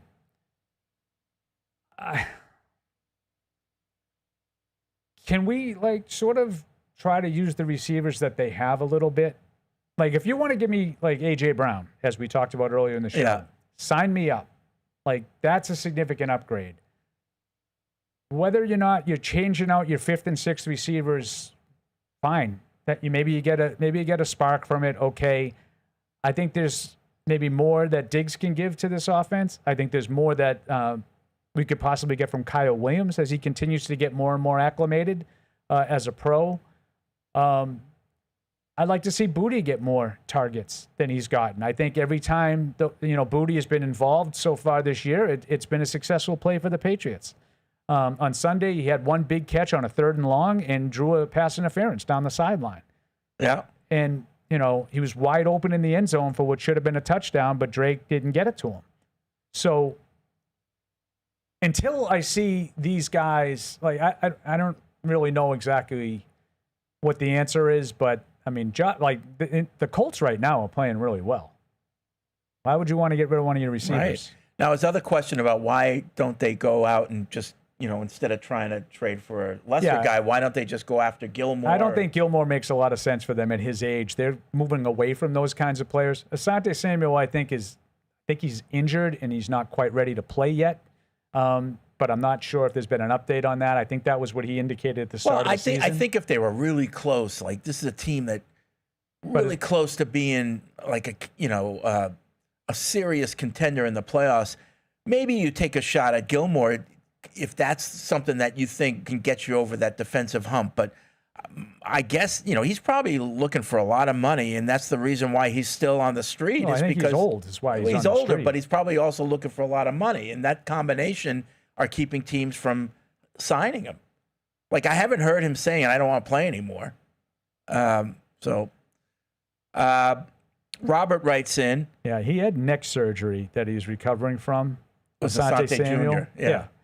And I don't believe that he's been medically cleared. I'm not positive on that. That may have changed since the start of September, but I think that's why he was unsigned. Okay. Because he's still young.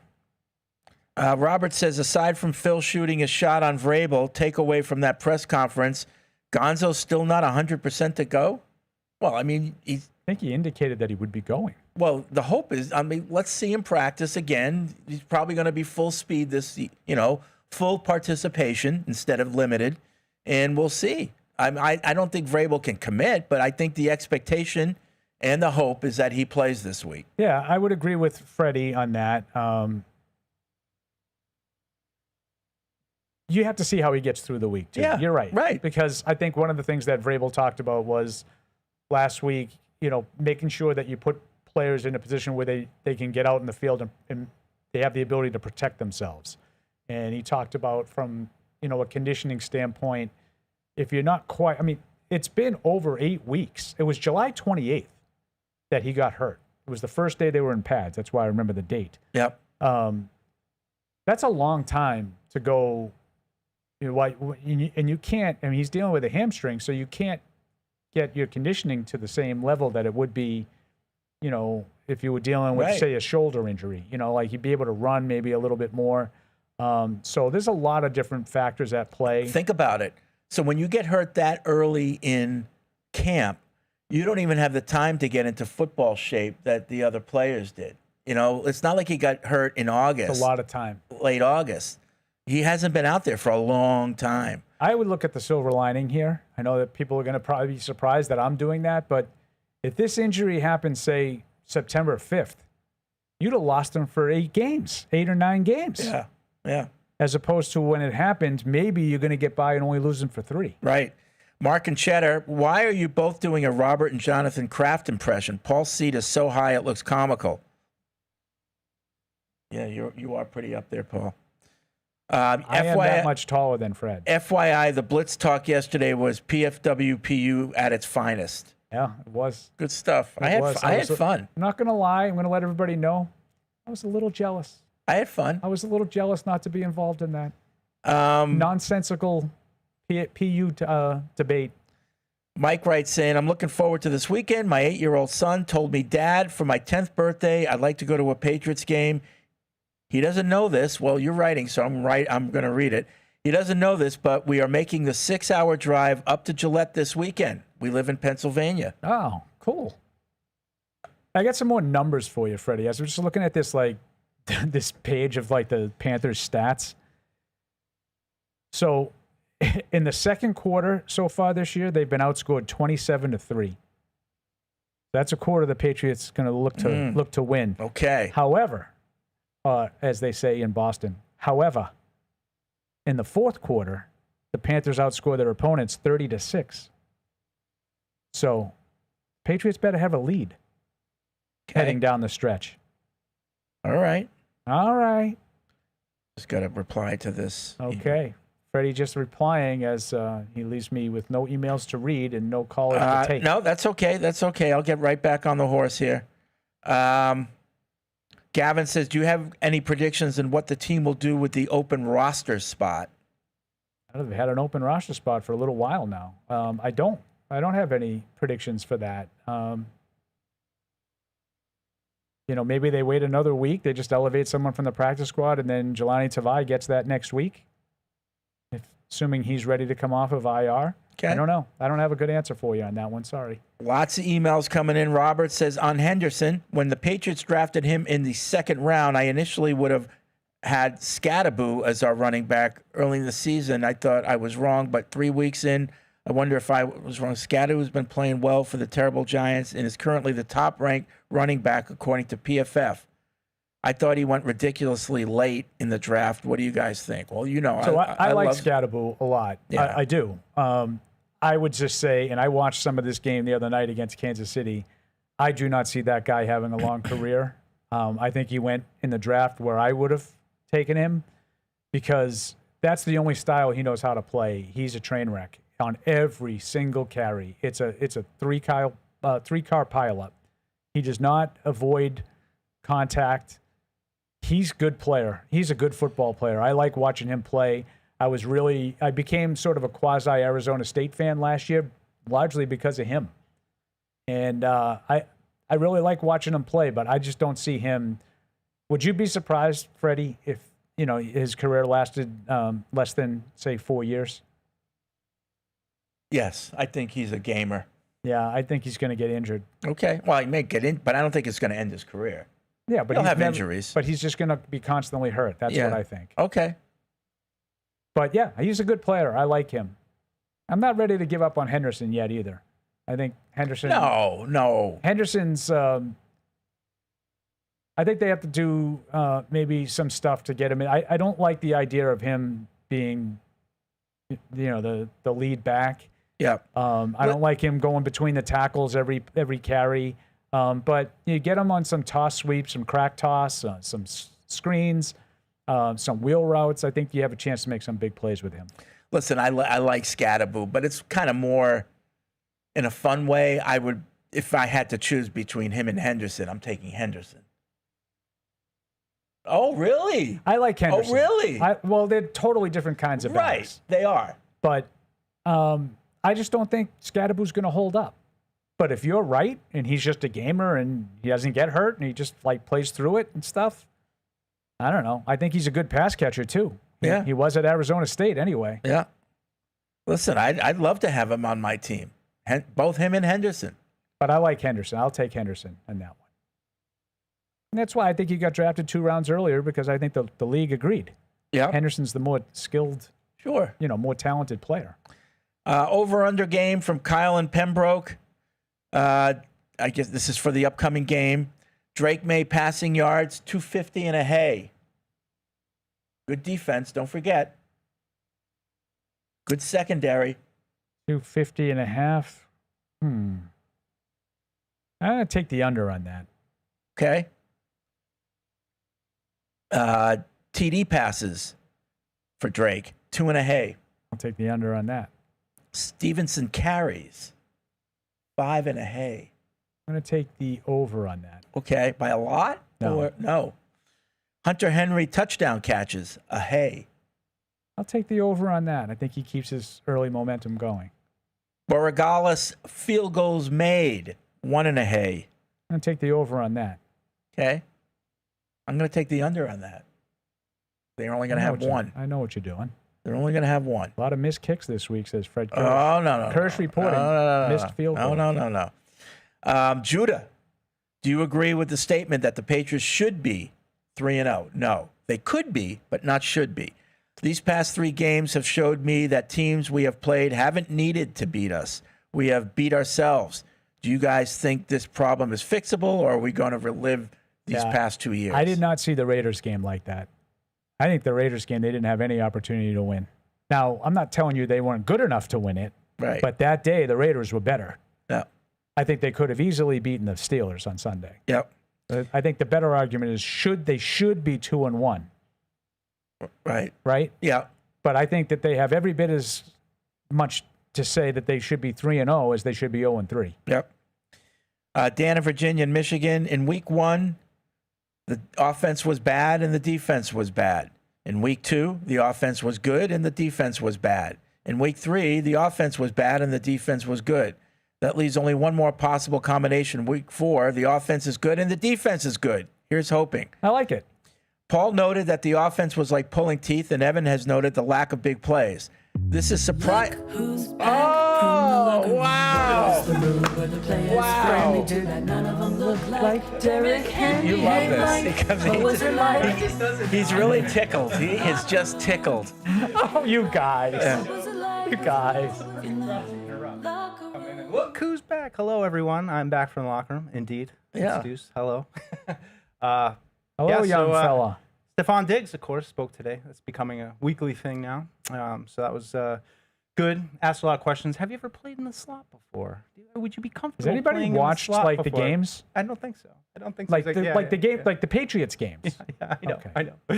So that was a big part. But he talked a lot about just young room. How do you feel about the room right now? And they're working the ball around. Everybody's trying to get opportunities. But just being encouraging. I think it's just really been impressive to me. He's been a really good leader, really good tone setter. Just a calmness about him. Talked about his own experience as a rookie in training camp. Said he had a great training camp and got to the season, wasn't really playing, and didn't get opportunities early in his career. So I just think that experience is really good, and I think those younger players in that room listen to. Stephon Diggs. It's everybody knows who he is. So I think he's preaching the right things. And then the other, we heard two other people, Christian Gonzalez as well. It sounds like he's ready to go. So he talked. They said, the last question was, can we expect to see you Sunday? And he just said, I'm excited. That's all he said. He didn't guarantee he was going to play, but he did talk last week too. Yeah, Okay. yeah, he did.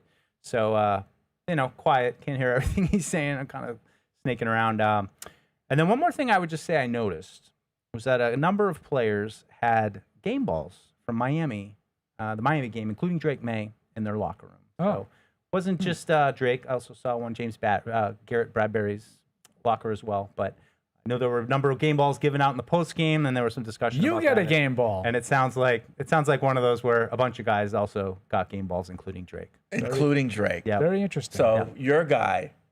It's very interesting. Oh, you think that was a makeup call? Mm-hmm. It's very interesting. I couldn't help myself. That one I was standing listening to Diggs, and I looked up and I was like, that's a good observation, Mike. But I saw one in Ramondre's as well. Was he one of the ones they announced? That Vrabel Oh announced yeah, he was the first one. Yeah. And Bradbury. I didn't do a full locker room check, but I did notice those guys did have one. So. Also heard from Morgan Moses, again, another one of the team leaders. I did not actually, but I think I earned one based on my performance on the post-game show, right? Did great. Well, you were strong to quite strong in the post-game show. So yeah, that was it. Going out, looks like they're going to be in Shells. Another big day of practice for the boys. Another light Wednesday, or they have just they have the pads. Yeah, not the shoulder pads, just the shells inside. Shells. Oh, okay. Was it a crowded locker room with media? It was pretty crowded. Usually it was pretty crowded, and I mean that's. Chick-fil-A today? Oh, no, I think it's Papagino's, Fred. Papagino's? Yeah. Oh. But I think that's the last Papagino's open in the world. It might be. In the world. I made good Papagino's. But the thing I noticed is being around here the last couple years, my first couple years here, you had Tom Brady, Julian Edelman, Stephon Gilmore. You had a lot of star players, and the locker room was always consumed with getting to hear from those players. Last couple of years, maybe not so much, but now it's becoming Wednesdays. We talk to Stephon Diggs, we talk to Christian Gonzalez. So some of these star players starting to emerge a little bit, and just you can feel it in the locker room that there are guys you want to hear from every week to talk to. Whereas last couple of years, maybe not so much. Cool. Who was Evan talking to? He's working his magic, going around. I don't know if I saw him talking to anybody. I'm going to guess an offensive lineman. No, I saw somebody talking to. I think it was Charles Woods maybe, and I thought it was Evan for a second, but it was Bob Sosi. Chucky Trees? Chucky Trees. Great one. So, but no, good vibe. I mean, definitely a lot of energy in there, and it seems like the media is enjoying this, no longer having to go outside and go, they get to cut right through football, just eyes straight ahead. Don't look beyond the pipe and draping. You might get in trouble. Right. Okay. So, yeah, we all had the impression that based on what Mike said that we would expect to see Gonzo. Yeah. And that was the one. I know you listened to Vrabel before you left. We didn't get your takes on anything. That was the only real takeaway that I had. I don't know if you. Yeah, I think so. Anything stand out to you? No, nothing else jumped out to me. I think that's just a big boost for the team. Get them back out there. Yeah. A lot of people are wondering: was Phil Perry in fact winking at Vrabel? Do we know the answer? Maybe. Someone said after Phil shot his shot with Vrabel. Just giving the old wink. I don't know. That's a great question, though. Maybe we got to ask Phil that. Okay. So we don't have an answer to that yet. No. I didn't hear any scuttlebutt in the locker room about it either. It didn't seem like people weren't talking about it. Can't rule it out. No, I'm not here to rule it out. Okay. I'm not a player. But I do crush a lot. I've been known for. Okay.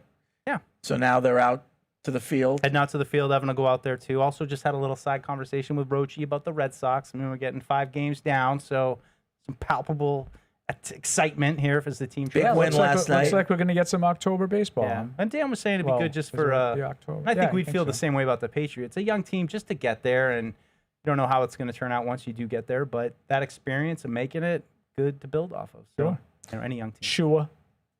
Well, when it comes to the Red Sox, it all comes down to pitching, hitting, and defense, right? Yeah. Catching maybe too. Yeah. Defense. That's defense, bro.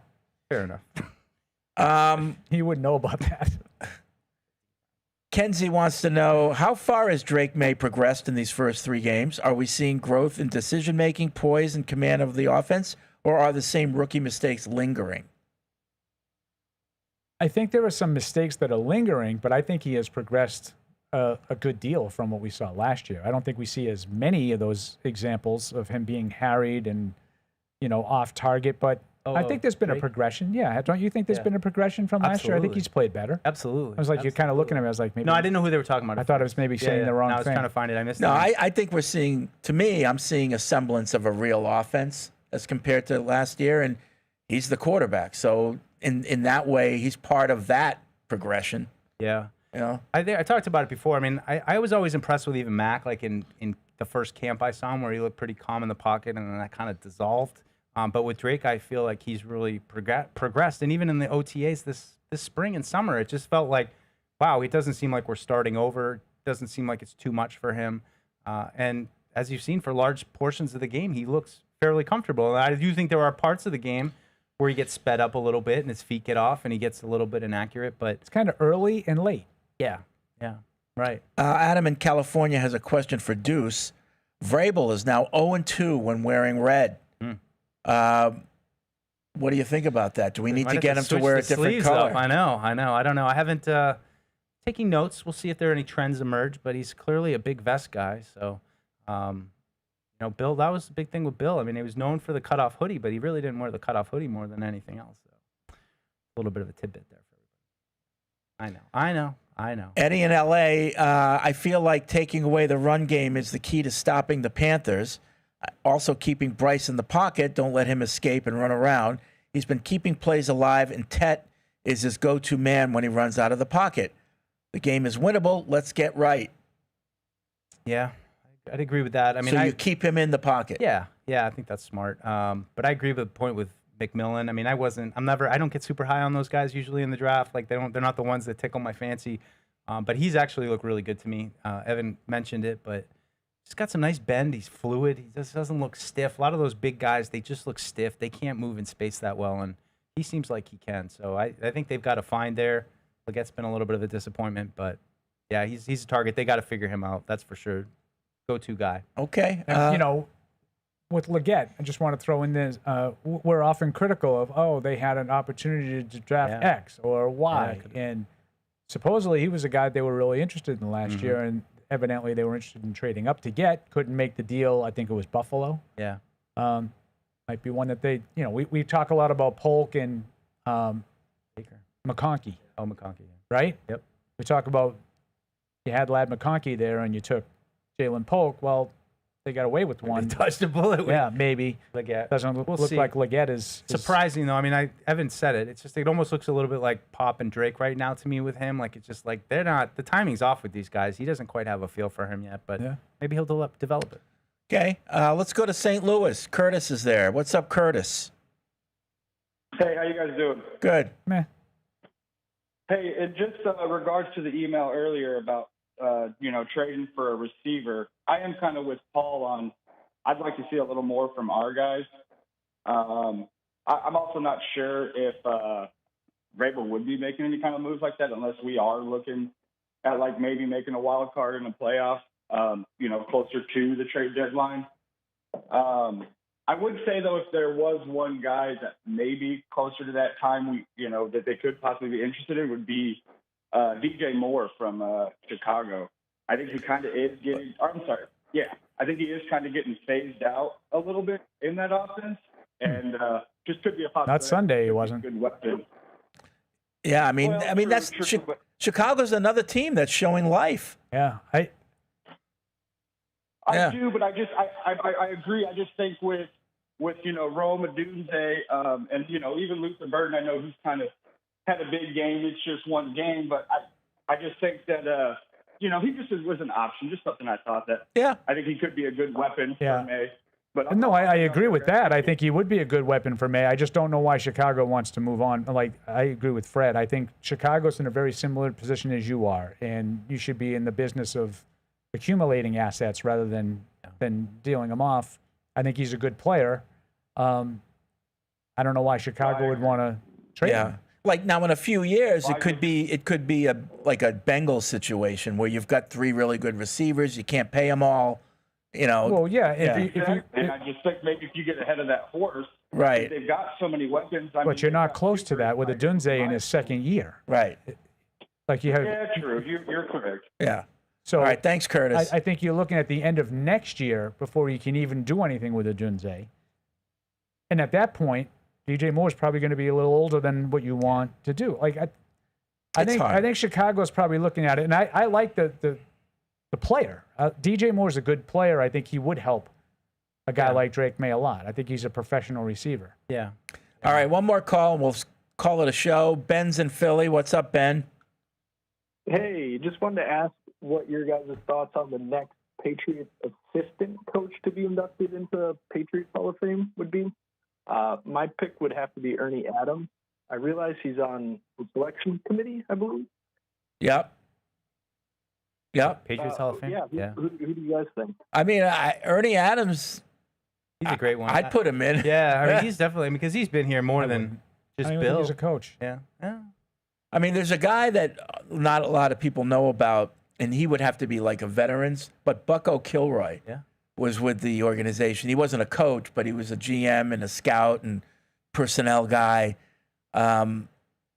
Pretty prolific. He is pretty prolific, and as I've dived Ben. more and more into Patriots history, it's amazing how much he pops up, not just for the Patriots, but across the league for his scouting methods. And really, I think one of the guys that revolutionized the game and was here for a long time. There's quite a few of those guys that were part of this Patriots organization that you might not realize off the top of your head, but really have big impacts around the league. Even like the coaches, we've talked about the schemes defensively and offensively that that they were using in the late 70s were the same root schemes that they were using under Bill, and even in '85. So there's a lot of really cool threads in football history and Patriots history. Yeah, I mean, I don't, off the top of my head, I can't think of another. And I'm a hard grader, but I can't think of any other assistant coaches that I would put in the Hall of Fame. I mean, if Josh crushes it with Drake and they have a lot of success, now we're projecting. Then, maybe I'm talking about as of right now. As of right now, no. I mean, I could say Ernie is a contributor, maybe. Yeah. But I don't know. Yep. You know me. Small hall. All right, that's going to be it for this edition of Patriots Unfiltered. We'll be back tomorrow. Big day. We got our picks. Paul, everybody have a good week? No, but you continue to. Oh, okay. Well, I didn't have a good week. Yep. We will talk about that tomorrow. I remain in last place. All right. Poop emoji. Hey, this is Deuce. Thanks for tuning into the show. If you really want to help us, make sure you like us wherever you get your podcasts, like Apple Podcasts or Spotify. Also, make sure you follow us on the New England Patriots YouTube channel to see this show and everything else that we do here at the Patriots. Thanks a lot.